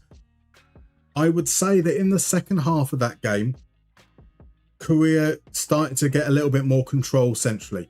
I think that in those early moments, they kind of got a bit scared of the compactness in the middle, and they maybe pushed the ball out wide a little bit early. Whereas in the second half, they took a little bit more risk and felt a little bit more comfortable as they grew into the game. So it's a lot of words for me to say that I'm going to go with a narrow width. Just narrow, not much more. We're not going to progress through the centre. We're just going to play a little bit narrower, and then we can expand. So not too dramatic of an element there. Dribbling, we only really had Lee dribbling, so we can leave that there. Patience, they crossed from here, they crossed from here, they played into the box. We can just leave that on standard. I think about maybe a third of their shots were from distance, so balance seems fair there. Crossing style, I think we have to go low crosses here, because that was how the winner came essentially, and a lot of them were along to the floor to the running players, so that kind of makes sense there. Progression, the supporting runs, I don't think we need, the wing backs will overlap. We don't need Kang In and Lee to wait for the overlaps to develop, so we don't need to do anything there. Dribbling we've already done. I've spoken about progress through. Pass reception there is fine. So build up strategy. I'll leave build up strategy on balance. Sometimes we've got take more risks on Lee here.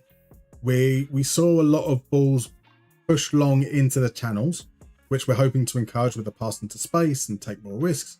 But they build up from deep.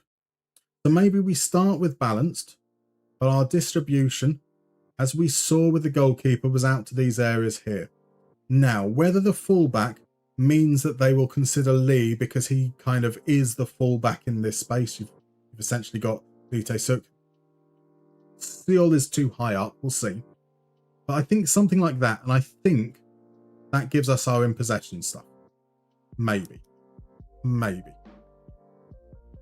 So Artemja, in your Tuchel England relocation, he was amazing as a false nine. I mean, I do love a false nine, to be fair. Welcome in, El Norby. Lovely to see you, my dude. I'm just lurking today. Of course, that's okay. It's lovely to have you. I hope you have a wonderful weekend, sir. Kane has the comes deep to get the ball anyway, but he needs like a mega comes deep to get the ball. Like pretends that he's a defensive midfielder half the time. So Grizzly thinks that an AM and his trait of coming deep, he drops down to basically play quarterback the way he does at Bayern. That's fair. Would you then add, though, something like make more forward runs, that he does have that striker presence? Because he is still, I mean, he does drop deep, but he is still a striker. He is definitely still a striker of sorts. Or do you fit? I've it's been a long time since I've done strikerless. If there is no striker ahead of him, does he naturally take up that kind of role anyway as an AM? Perhaps you don't even need to do that. Weirdly enough, when I was playing the, obviously I was very fortunate to be able to have the alpha for the alpha videos that I did, and in that I used a strikerless, not knowing that it was overpowered, and it was very good. It was very good. I've never touched it since because apparently it's quite good. Right, so out of possession. Let's have a look at what we've got here. I'll get this one back up there. So we've got defensive actions that we can look at. This is all of them. This is all of the defensive actions. We've got some are down, some are up triangles. I don't know. Oh, we've still got possession on there. Right, so up triangles are defensive. So an interesting thing that I can see, let's talk first about what I did see when we were, that one there. So what I did see when I was watching was that I often saw Hwang help out in the press. There was definite efforts to counter press. When they'd lose the ball, they would try and make it difficult and unsettle Czechia. In particular, I would say that their press often looked something like this, along with whichever, if the ball was on the right hand side, you'd have the wing back would make the initial press on that side. The ball was on the left wing back would be kind of in that line. There seemed to be a lot of focus in, like Czechia did to South Korea, in channeling them out wide. So it was applying pressure on around and near the midfielders to make sure that it's really difficult for them to progress centrally, pushing them outside before then falling back. So that would then They'd then fall back there. And I would say that when they fell back, they were more traditional wingers in that respect. Kang was definitely, we drop these guys back into the defense line, it would definitely look something a little bit more like that. Would be how I would say they were generally set up, and Son would kind of walk around. Son does work hard. He puts effort in, but there was definitely clear instruction for him to not overexert himself. So I'll just move that back to the base shape there. So those were the things that I felt that I saw when I was watching. Now we'll try and see what the data tells us a little bit there. So sidecar, yeah, it's my point. Wish you could instruct them to go super deep. So Kekau suggests a shadow striker maybe to go him in the box. Shadow striker wouldn't go deep. That would be my feeling as well. So Grizzly would go for make forward runs and maybe shoot more. He's not an AM though, since a Bernie drops deep early in the build up, but then waits patiently in the box. An AM doesn't do that. That's what I'm saying. Is so. What is it like? What is it like? As I said, I haven't played strikerless since the very, very early days. What is it like with makes more forward runs and being the only player up there? Does he end up taking up more of those positions, kind of by the way that the positional rotations kind of force things, or do other runners tend to end up taking the more advanced positions as a result? So like a false nine, quite potentially. Kekau says, I think you have to tell him to roam, but I'm not exactly sure what result that would give. I mean, why not do it anyway? A false nine usually, pass pro. False nines are absolutely amazing. I mean, how many goals did I have? Okay, so I think Keenan Yillen as a false nine only scored something like 25, 26 goals for me. And then we replaced him with two players who pretty much split time evenly, but they got about 35 to 40 between them. False nine, absolutely brilliant role, because he drops down, they drop deep initially, they help with the overloads, but they then get forwards, which is absolutely glorious. I do love a false nine. I love a false nine a lot. Right, so the first thing that stands out to me is there aren't many actions just in front of the box. We've got a lot of stuff happening in the box. We've got the keeper involved, so we've got recoveries coming from the keeper there. We've got clearances. We've got some action here, which seems to suggest a reasonable amount of disruption. But yeah, generally speaking, I think this does support the idea of pushing play out into the wide areas and being able to protect that space in front of the box quite well. Interesting that we've got some recoveries quite high up, and obviously the problem with these kind of illustrations is we don't know where the ball was. Like, so the Lee Gae-hyuk here has a recovery in the opposition half, and if that's because pressure was being applied here and they cleared it straight up, if that was a counter press, essentially, and the clearance was where the defender was at that particular time, that's why that is high up, rather than him coming out and being extra involved. So Rich, might be a case of manipulating the in possession, out of possession. So in possession as poacher, out of possession in midfield, might still be in build up as transition happens. That's an idea. Kekaj, wingers into AM, quite possibly here. So right, with that information there, do we have any more defensive information really? We've got goalkeeping. That's not going to change much for us, I don't think, in terms of information there. Just take a look at the XG map. Check his chances, mainly in the box. Otherwise, you've got these two really, really low quality chances. Header.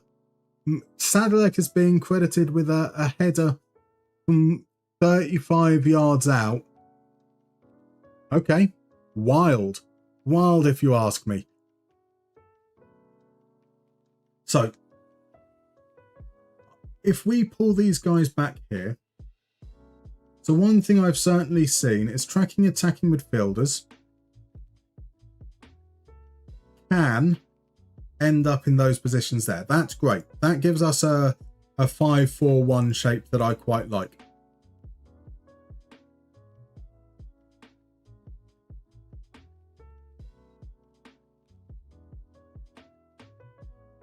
And then it's just a question of what we want to do about Hwang. So Hwang, they sit, they do defend outside the box. I don't think I want to go as far as making him a pressing defensive midfielder, but I do want him to press more often. So I want to see if that gets him involved in those initial phases a little bit or not, and just kind of see how it works from there. So from a team instruction perspective, so it's a counter press. It's a counter press. But they seem to drop into a low block. I do wonder. They didn't sit right on top of the goalkeeper. So I'm wondering. It's either a case of going with a lower defensive line, or going with a standard defensive line and drop off more. And I'm inclined to go with a standard defensive line and drop off more. They were ready to defend their box, but they didn't necessarily hold a position too close to the keeper. I would also say trigger press a little bit more, just because one with a low block, once they came into the half, they did harass. And obviously the counter press deals with what's happening up in the high press there. They weren't particularly hard tackling. I think there was one yellow card for each side in the game. It wasn't a particularly dirty game. Pardon me. The pressing trap. We're going to trap outside. We've mentioned that already.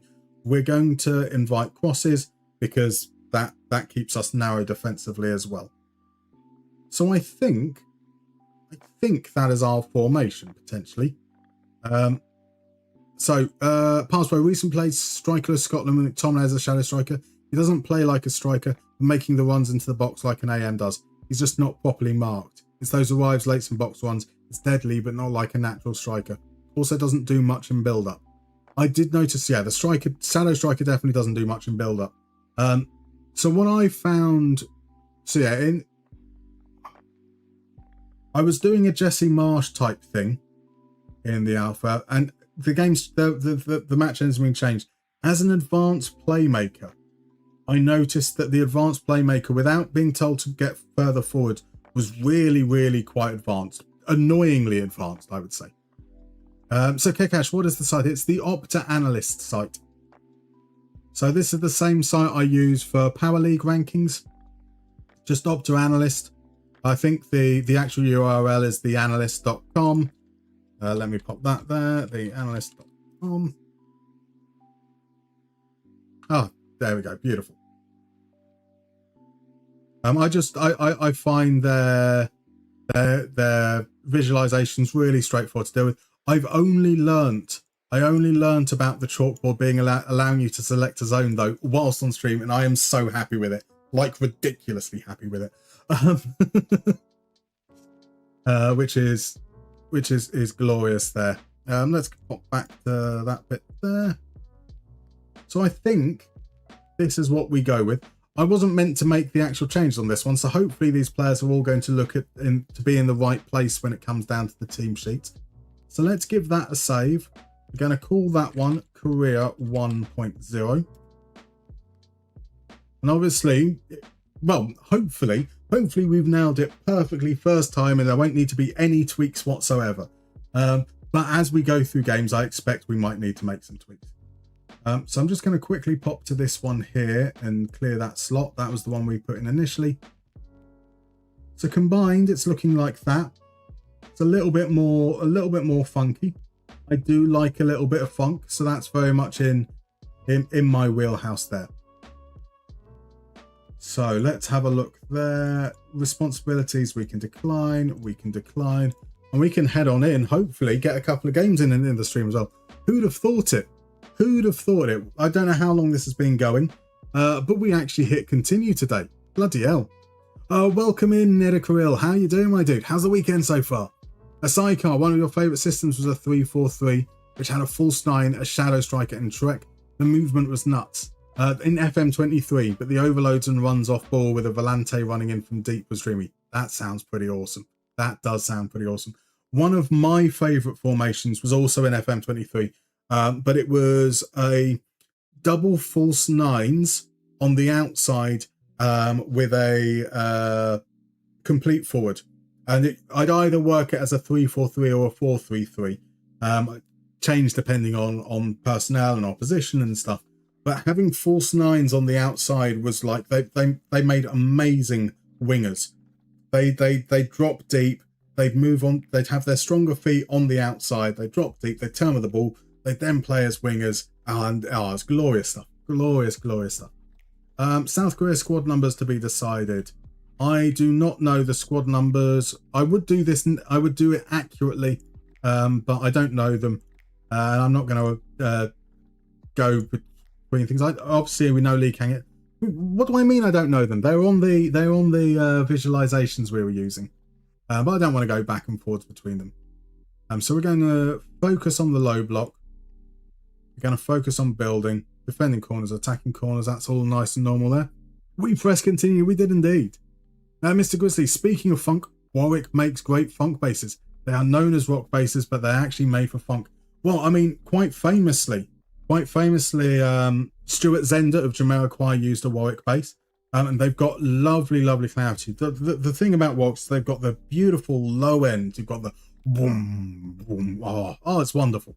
But they've got a lovely high end. The mids aren't great. But I think that works quite nicely. You add something with a little bit of attack. You whether you're going with slap or you're using a pick and you're going down the Bobby Moreno route with it, you can get a really crisp sound with it. Glorious stuff. Right, we're working up. I understand the pressure. I really like South Korea's philosophy. I'm ready against Shakir, Kang and Lee. Keen to see what he does.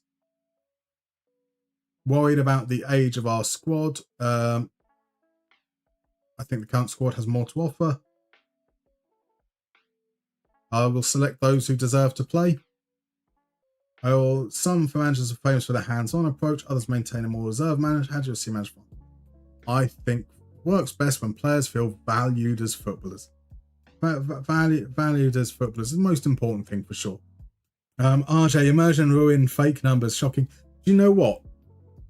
As silly as it is, when I was doing the Scotland video and the Austria video, which is members only, and the World Cup video, I made sure that any players that were in my squad who actually made their real World Cup squads had the correct numbers. Something that will not get picked up at any point during the video. You never pay that much attention to it. The highlights are really short and sweet. Nothing. I went down into granular detail for no bloody reason at all. The L in Korean Lee is actually silent, but please don't correct it. Fair enough. I will try and remember, Grizzly P. I do apologise. But I will almost certainly get it wrong. I'll just try and stick with Kang in. That's the easiest way. It's a bit like I do with Turkish players, where I just go for the first name a lot of the time. No, the national pool doesn't really matter to us. The squad's already selected. And we've got another ad break coming up. So again, as is the standard over here on the channel, when there is an ad, I will take a break. A good chance to stand up and get my legs moving and all that kind of boring old man stuff, as well as poisoning my lungs with vapes because I'm an awful man. So we will disappear for about 3 minutes, and then when we come back, as RJ has redeemed a game of bingo, we will play a round of bingo. I will see you in 3 minutes.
Right, and we are back. Once again, appearing in your chat window should be a code to join the bingo room. If you have joined, and this, let me slow down. Let me work out how my words make. How my words make? Oh dear. Oh dear, oh dear. Let me work out how words work.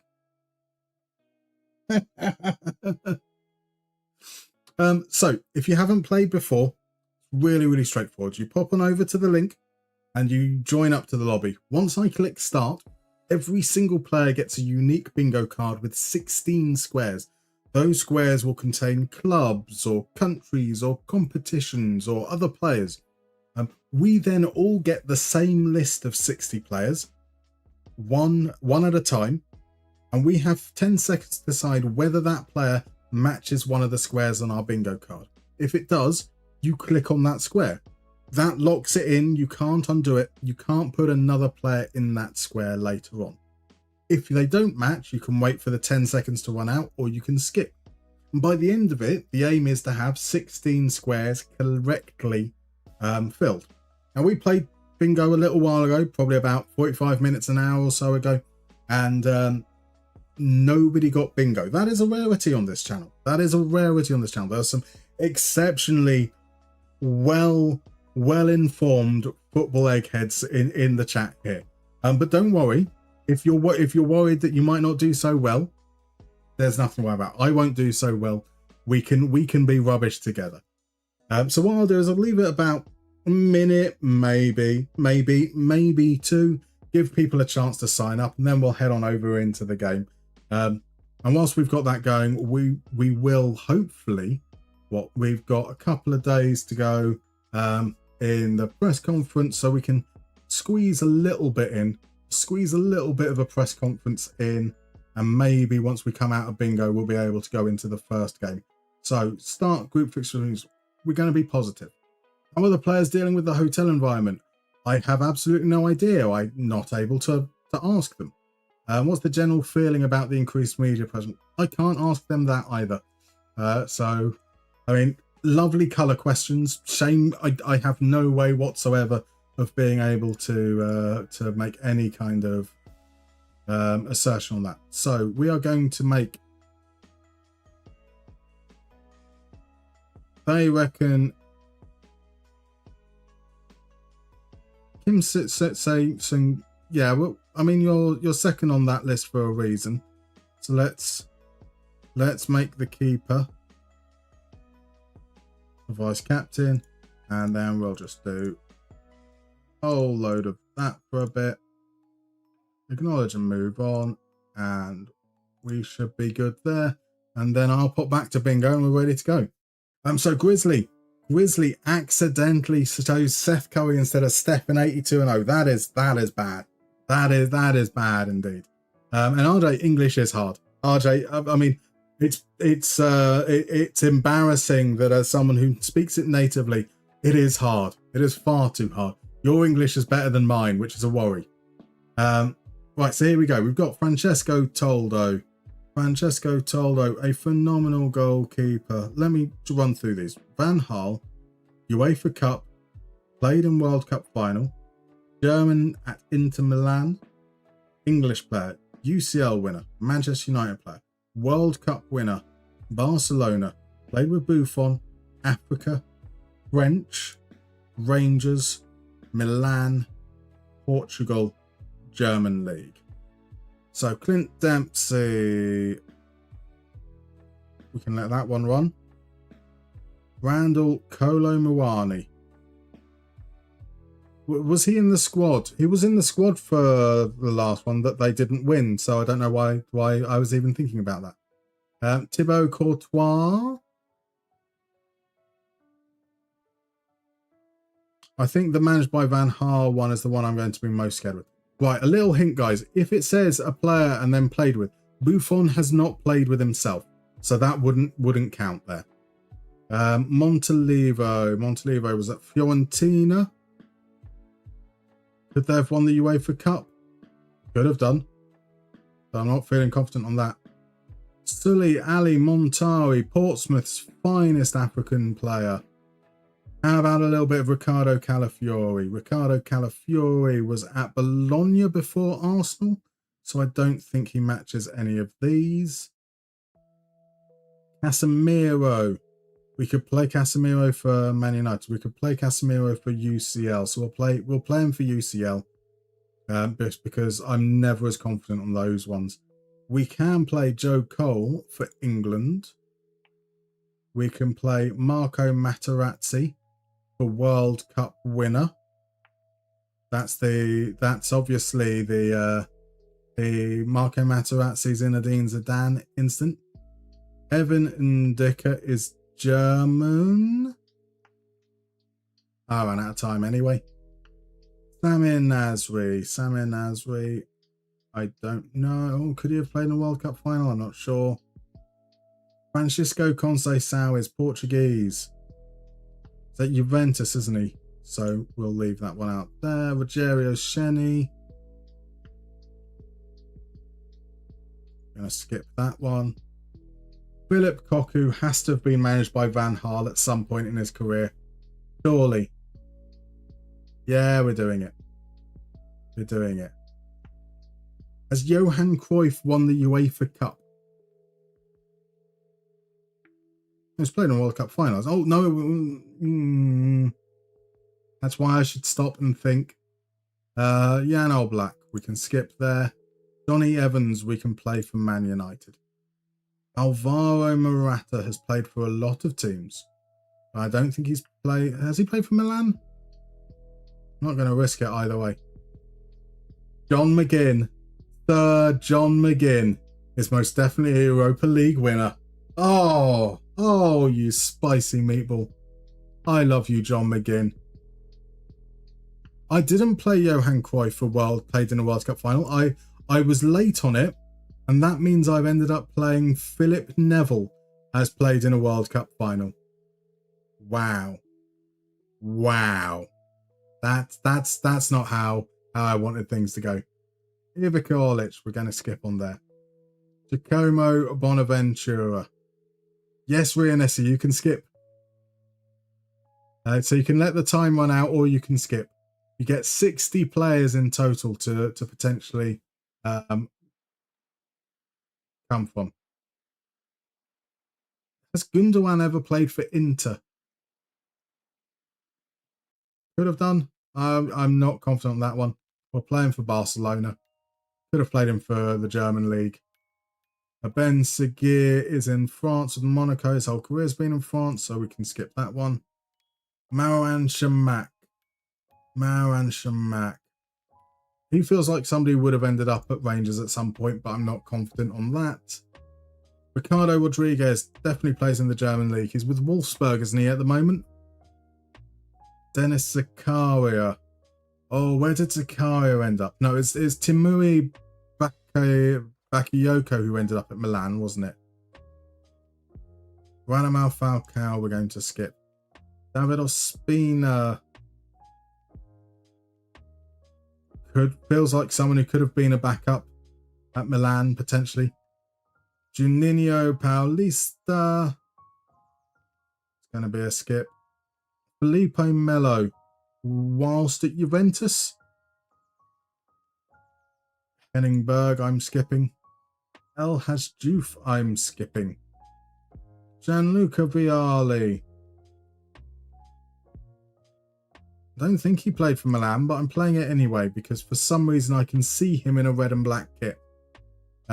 Which makes absolutely no sense, even though I'm completely and utterly convinced he didn't. Ansu Fati we're going to skip. Michael Ballack, has he played for Inter? I don't think he has. Has Sasha Bowie played for Inter? I don't think he has. David Calabria isn't German, hasn't played for Rangers. Pablo Aimar, we can't go with there. Frank Kessie, we can't. Yeah, Kalulu, this isn't boding well. Germans at Inter. Players at Rangers. Lothar Matthäus didn't play for Inter. Jose Font. Has he ended up spending time at Rangers? Did Julian Draxler end up Inter? Constantly linked with Arsenal. Matt Hummels. Jorginho. We're going to say Jorginho played at Rangers, and this is going to be a German at Inter. It's not. Oh, that was grim. Grizzly Lothar did play for Inter. Yeah, that was hard. That was hard, and the scores do show it. Top scoring though. At the top there, we have RJ. Beautiful stuff. Joint with Artemisia, but quicker by a minute. So you both get 5 points. And then we've got a 4-way tie for third. El Norby, Grizzly P, Cultured Left Foot, and Formsy. Sensational work. Sensational work. He won his Ballon d'Or. Did he? I really don't recall him being at Inter at all. That's awful. Frowsy, your buns at this. I mean, don't worry about it. That was a hideously tough round. A hideously tough round. All right, let me get some bonus points set out there. That is sensational work for RJ and Artemisia with 5 points. And then we have El Norby, Mr. Grizzly, Cultured Left Foot, and Formsy all getting 3 points each for joint third. Sensational work, chaps. Absolutely fabulous stuff. Fabulous stuff indeed. Welcome in, Spider Joey. Lovely to see you. Currently managing your true love Millwall and FM26. Took them one step better than this year, finishing second. Nice. How do you feel about your chances for your Premier League campaign? It's going to be a tough ride, surely. Have you got anything particularly planned to navigate it? So it's 1990. There we go. El Norby, you had the German into bracket as well. Robin Gersons was a correct answer too. There's something, I think it's the name Robin makes me think he's Dutch. That's what I'm going for. Today you learned that Pirlo left Milan when Montari joined. I mean, it only makes sense. If Pirlo is leaving, Montari is the man you get to replace him, right? That's the only thing that makes sense. Only thing that could ever make sense in that situation. Right, before we head into the game, I need to get some votes going along for who is the K-Goat. So I reckon from the list that we have there, we are going to certainly take forward this chap. And we're going to take forward, mentioned many times, even if I can't spell his name. I think we've got it right there. Then we've got multiple mentions for one of my faves in that absolutely in there.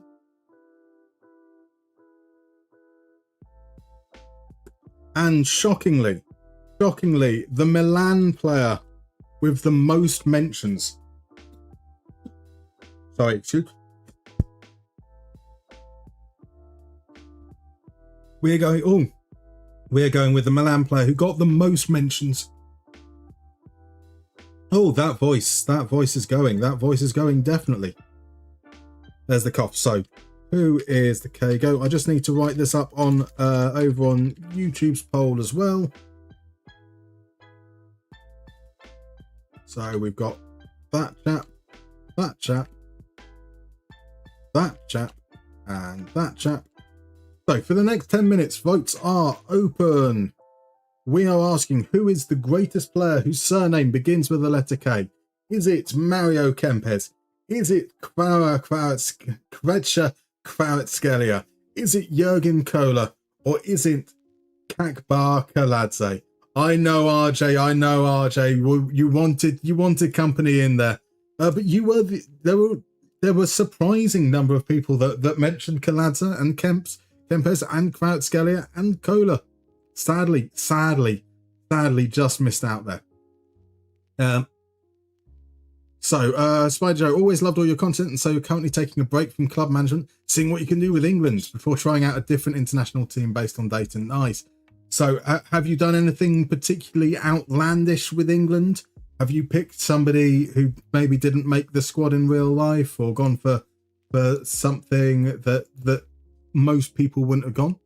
I'd definitely be curious to hear.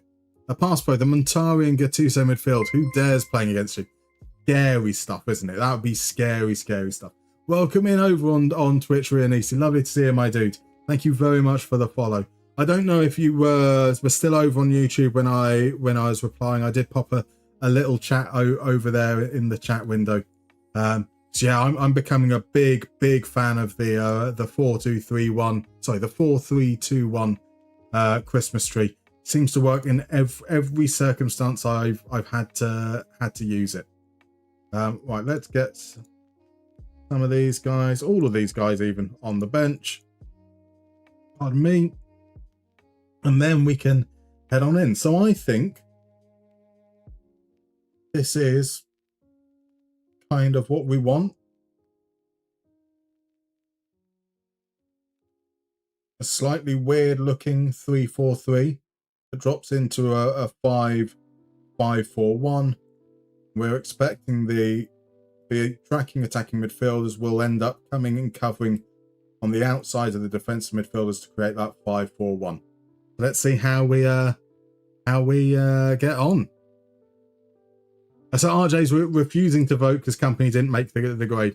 Kaladza in, it's crazy. Sipanak, no Kaka. It is crazy. We had 2 people mention Kaka, and we had 4 people mention Kaladza.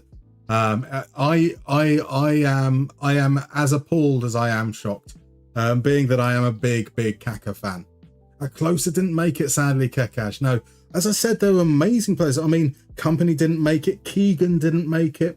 Kaka, Keen didn't make it. Copa, Klinsmann, Kane, Kagawa, Cruz, Kante, Khan, Collar got 2 votes in there as well. And then close, obviously, as we mentioned, some amazing players that didn't make the grade. Quite crazy. Right, so I want to be impressed. That seems fair. We're going to ignore the press. We're going to ignore the press and head into the game. So they've started with Glozek.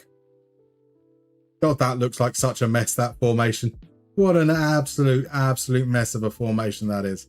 Mexico beat South Africa by 3 goals. We can skip past this. We're going to want to see it a little bit more than key highlights and see how we get on. See what we're doing there, whether we're going to be able to see those shapes that we've seen, the involvement down the right hand side of both Kang In. I can't remember the right back's name because he wasn't Young Woo. So we are in red. Let's see, we've got that's not going out to the fullbacks. Why did that not go out to the fullback? So that's one of the things that we... Right, let's actually go to the tactical camera, take it off reversed. So that's the wide centre back. That's the centre back. That's the left centre back. That's the left wing back, as he should be. Oh no, sorry, that's our box to box playmaker has come very, very deep. That's the right-sided centre-back. And CL Hyung-Wo isn't quite as high up as I'd expect. So, Paik is too high. Paik we want to be around here.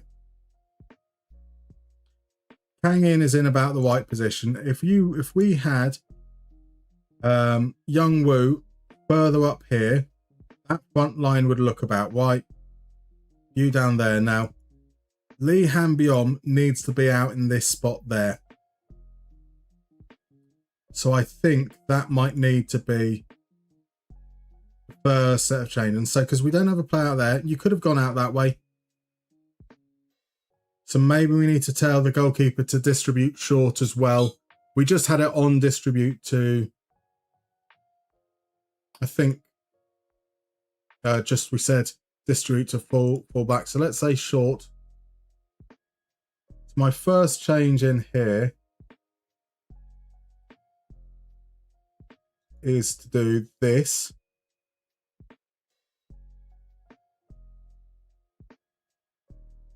And bring Paik back into defensive midfield because he wasn't high enough. Maybe let's make you an advanced wing back. See if that pushes you higher in the early phase. That's the thinking potentially anyway. Yeah, World Cup record goal scorer not in sad times. No Kaka is a crime, and Kempes was better than all three of the other chumps. I mean, Kempes is in there. He's only got 4 votes over on Twitch. If anyone has the opportunity to watch any Argentina matches in the 1970 World Cup, an electric team, and Kempes was a crazy. The Kaladza over Kaka bit was a joke. I know it was Grizzly, but you weren't the only one to put Kaladza down. There were multiple people who mentioned Kaladza. It's crazy. What's my day job, since you love the stats so much? Well, currently I am a logistics coordinator, which means I tell drivers where to go. I don't even do that much. I mainly just deal with broken down vans. I wish I got to make the bread. That would be much more fun. Right, so here comes Czechia once again. We're proud to say we're doing a reasonable job of protecting the midfield there, but we did see Paik go a little bit walkabout, which created the opportunity for Schick to drop into the space there. Certainly, we've not really created much in the way of chances. That might be about to change now, though. So now here's Kang Lee, just shoots anywhere.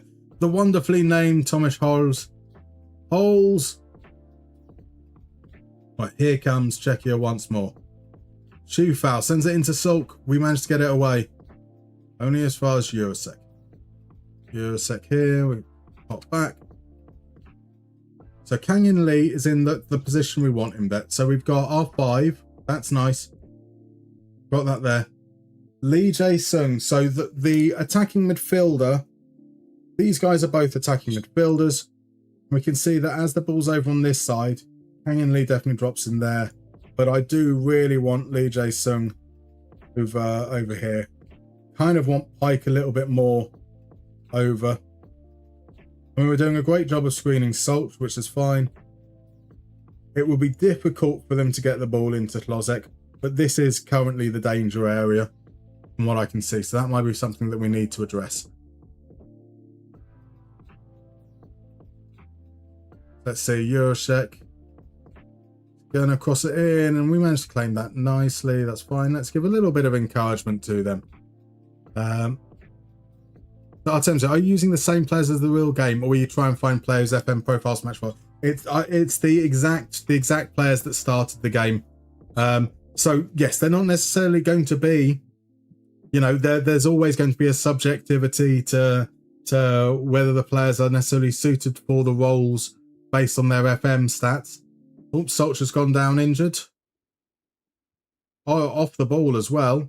Are they going to play it out? They are indeed. So I'm going to use this as an opportunity to pop these guys out wide and say, just see if we can get that structure right a little bit better. I'm going to increase the mentality just to see if we can have a little bit more urgency in the final third as well.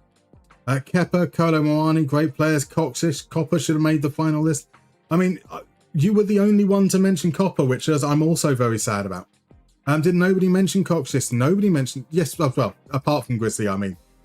So the way I tend to do it is I'll take down names, but when someone else comes in and mentions that name, I mark next to it as well. So a number of the players that make the final list will be based on who's been mentioned regular times. No, Coxis did make it onto the one. There was no one else that mentioned. I did a similar thing to your video and created an aggregated date set over 3 seasons. I've just chosen your preliminary squad. Awesome stuff. Awesome. That's where it gets fun. The friendlies and trying out and seeing how they do it with your ideas. Right, is it going? Are we going to be able to hang on? We are. Maybe. I say that is presumptive. We get it out into Hwang In-bom. So now that we've dropped Pike, it's just giving the ball away there.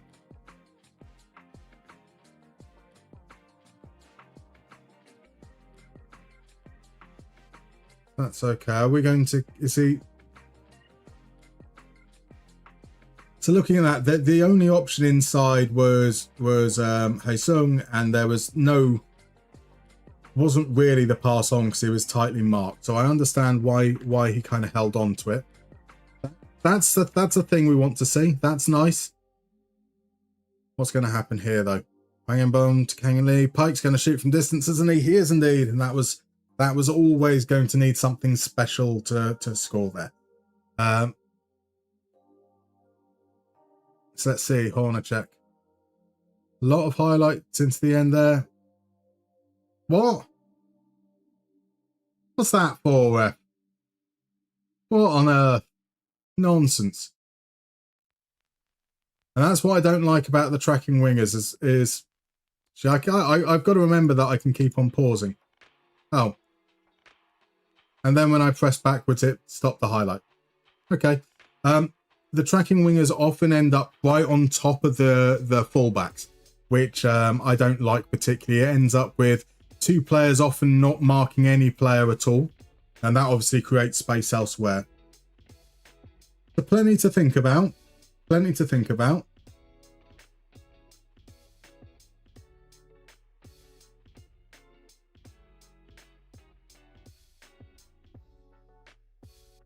So we're seeing Hwang In-bom's got a lot of the ball, which is what we wanted to see. We're seeing a lot more with Lee Han-byon than we are with Paik Sung-ho. So I was thinking about having them both as playmakers. And that's certainly something. Lee Jae-sung is not involved. These guys are, the wing-backs aren't anywhere near as high up as we want. So we'll see. So here's the reason why they expanded the new camp. Exactly. Not your computer at the moment, but some surprises. Jack Rudoni, Charlie Cresswell, and coming in as the best goalkeeping stats. Now that does sound good. That sounds cool. I do like a bit of Jack Rudoni. He's quite good in game, isn't he? Artemja, between that and the Hidakuti snub, it's been rough for Hungarian Golden Team. It is. El Nori, that's why, I mean, the Mighty Magyars need to be mentioned for sure. Was this the Record Breakers vid? It was indeed, yes. So Mr. Grizzly's going to spam Maradona for M. Exactly. Just need to convince everyone else to mention it. That M should be the Argentine anyway. You would certainly hope so. Right. Before we go into the second half, let me pull up the poll over here because we might have a shock on our hands. We might have a shock on our hands. We have 2, 2, 5. So with one vote, we have Kaladza. With 4 votes, we have Jurgen Kohler. With 6 votes, we have Mario Kempes, which means that our K-Goat, with a total of 9 votes, is Kvicha Kvaratskhelia. Controversy. Controversy. So Artemsia, have you seen the 6-3 against England? It's amazing just how ahead of that. I mean, it truly revolutionary, right? Truly revolutionary. Grizzly Maradona, shitty person, great player. All your heroes are douchebags. Is there an element that you need to be a douchebag to be that great? Potentially. Let's just do a standard round of you weren't that bad.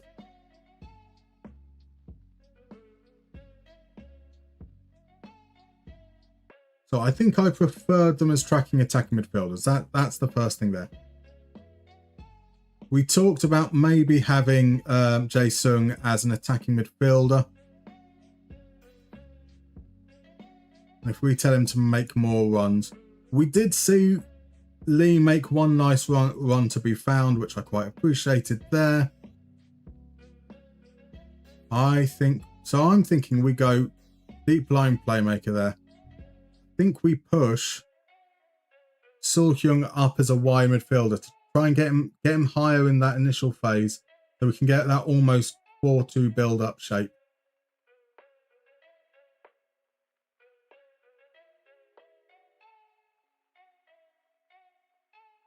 Yeah, let's go with that. Let's go with that.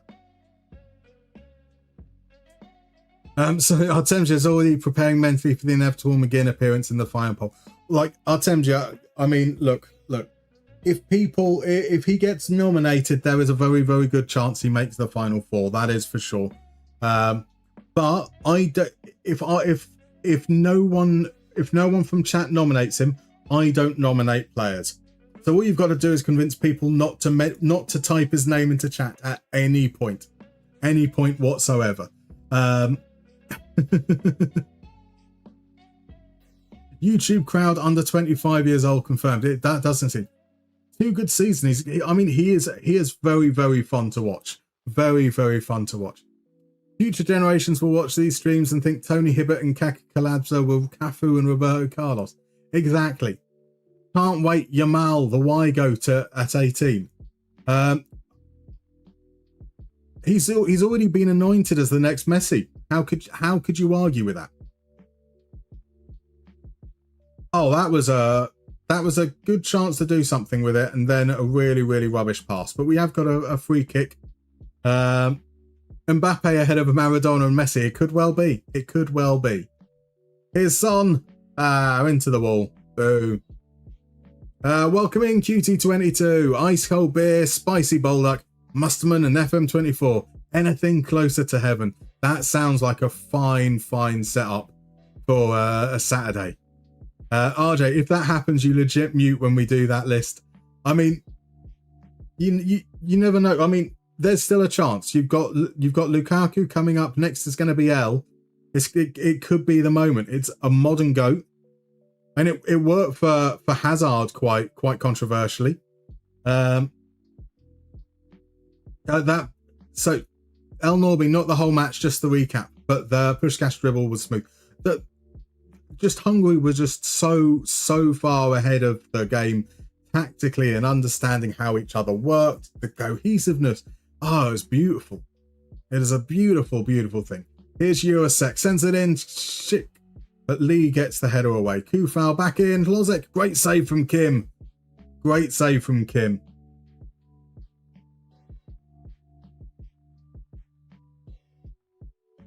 So I am bringing off.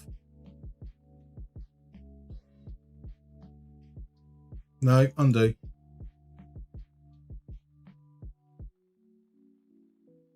So Lee Tae-suk, Kim Tae-yong is it's just a regular left back.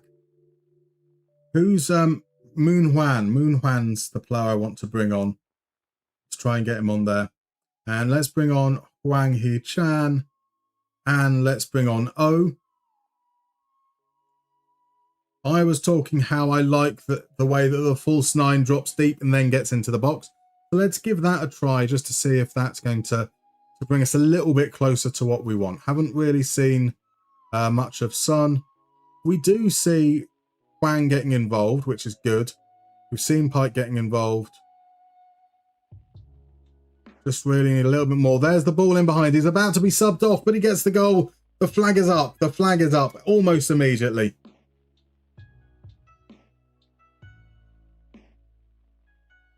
That was a nice ball over the top, but yeah, no complaints there. The defense crept up just in time. But that is kind of what I wanted to see that I said I haven't seen much of, which is Son dropping deep, Jason going beyond. And that's going to be the jobs of O and Hwang Hee-chan to do that movement. Right, Pikes just waits with it there. So that's good width from the wide centre back. That is roughly where we were seeing a lot of the play from the heat maps that we saw from the real game. Good highlight. Good highlight. Who do we have at Y other than Yaya? Even though he had Torre Yaya in his shirt, so he won't even count. Sadly not. Levyashin. Levyashin is a fantastic shout. Let's be fair. You're just amazed that Darius Kubicki didn't make the poll. I mean, there's no way we can dress that up as being a go any sort. if Mbappe is ahead of Messi and Maradona, it's legit stupidity.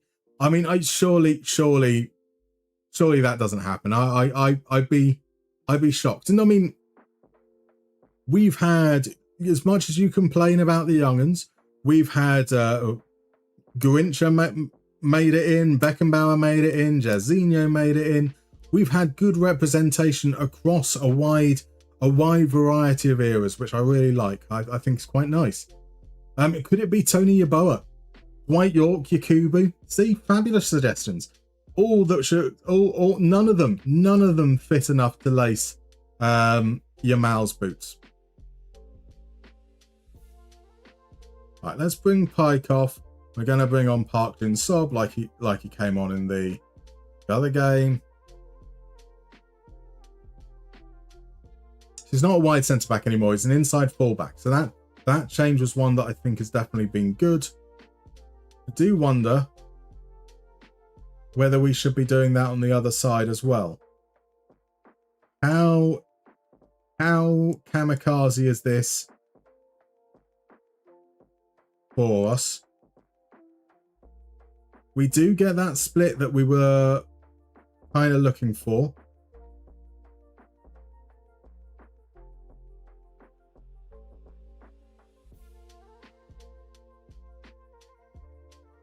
Yeah, I'm fine with that. Recency bias versus nostalgia bias. Who wins? Exactly, Plot. When everyone knows that it's you, all the greatest players happens in the middle. It's not the players from the 70s and the 80s. It's not the players from the last decade or so. The greatest player of all time is Ian Taylor in the heyday of the 90s. And I won't hear anything else whatsoever. Here we go. Jeleni loses out to Mbom. That's fine. I don't think there's not much time, so it's unlikely we're going to see much build up or anything else. It's just a case of whether we can hold on in these last few minutes. Or maybe can we come away with something. Here's Kang In. There we go. Hwang Hee-chan peels out nicely. Can he skip inside? No, he runs straight into Dudera. Now Hambom. In-bomb.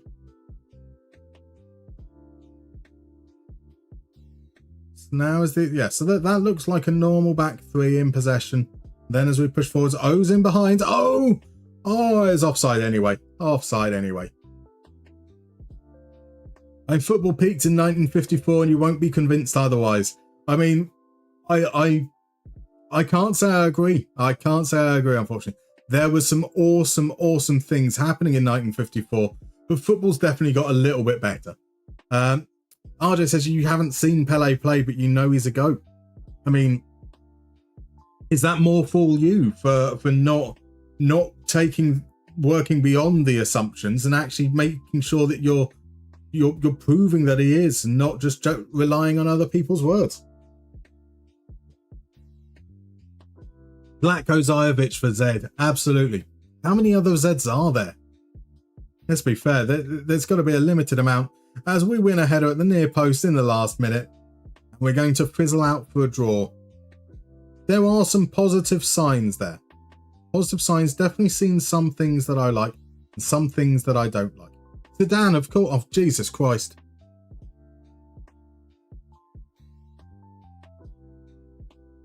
Zico. Yep. His son, Luka Zajovic.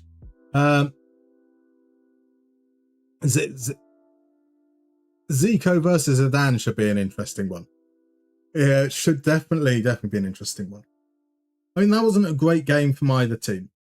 Now, part of the reason why I hate pass maps is because as soon as you make a change, they become useless. And this is now useless because we made a change and lots of things have mattered there. But we do see the right back being higher in the second half. We see... Oh, he was only on for like 10 minutes. So generally speaking, some things that I liked about that. I think it's just a case of a couple of little tweaks. But a 0-0 isn't the worst result in the world, that's for sure. Could be worse. Mexico's going to be a tough game. you would expect on paper Mexico to win that one. Oh, pardon me. And then you would expect us to be able to beat South Africa. But from what we had in that, I did prefer them as attacking midfielders in the end. I didn't like how as tracking wingers they ended up on their toes. Do think that as crazy it was, we saw the back right near the end. We saw the back three as we wanted them in build up. We saw the inverted fullback kind of being in that space that I wanted to see him in the second half, which is good.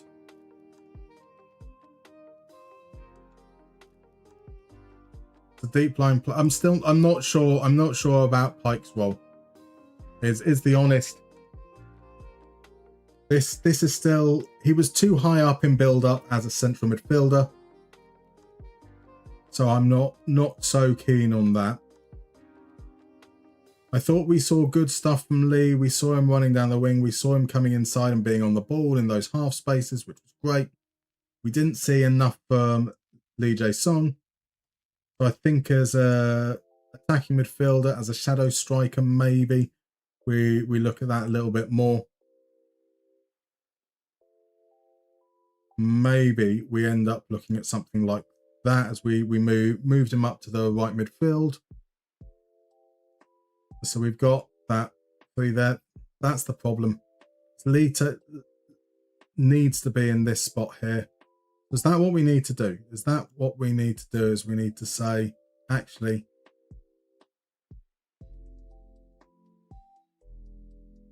that's your back three. Do I need you to be here to make you a wide centre back? No, it needs to be an actual back three to make you a wide centre back. We say stay wider. And we say we don't want to stay wider there. Something like that, maybe. So pass play. We had the discussion the other day, ignoring the times and conditions. Pele had a first touch like Maguire. But on the other hand, some of the tackles he would endure aren't even considered a red card these days, but penalties. That is fair. So which depends what we mean by better or peak though. 50s was more attacking, entertaining. 60s onwards moved to system football, more effective but less of a spectacle. The boots and the ball and the pitch were far worse. I think that's the biggest. So well, there were two big differences that I think that have shaped how football is developed. That one is the conditions of facilities, and two is the conditions of players. The physical conditioning of players means that there is so much wider a variety of skill just even available, that makes a significant difference. And that happens on both sides of the ball. You've got players that are better attackers, but you've got better defenders. The whole quality has moved up as a result of those two things, I feel, mainly. So that's why he said ignoring times and conditions. So God, that formation looks disgusting without context. Maybe even with context, doesn't it just, Sipunek? Doesn't it just?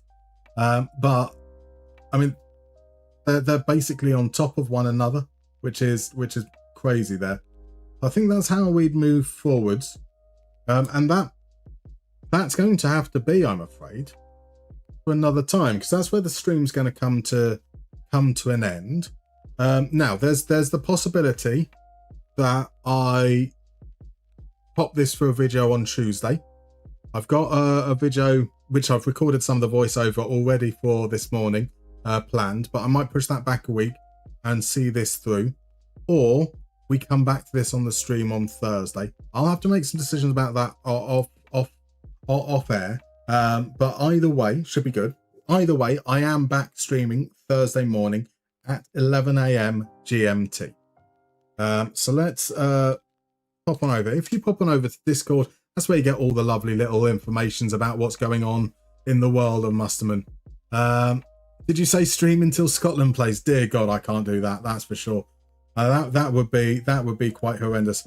That would be longer than the 12 and 13 hour streams I was doing for charity, and that almost destroyed me.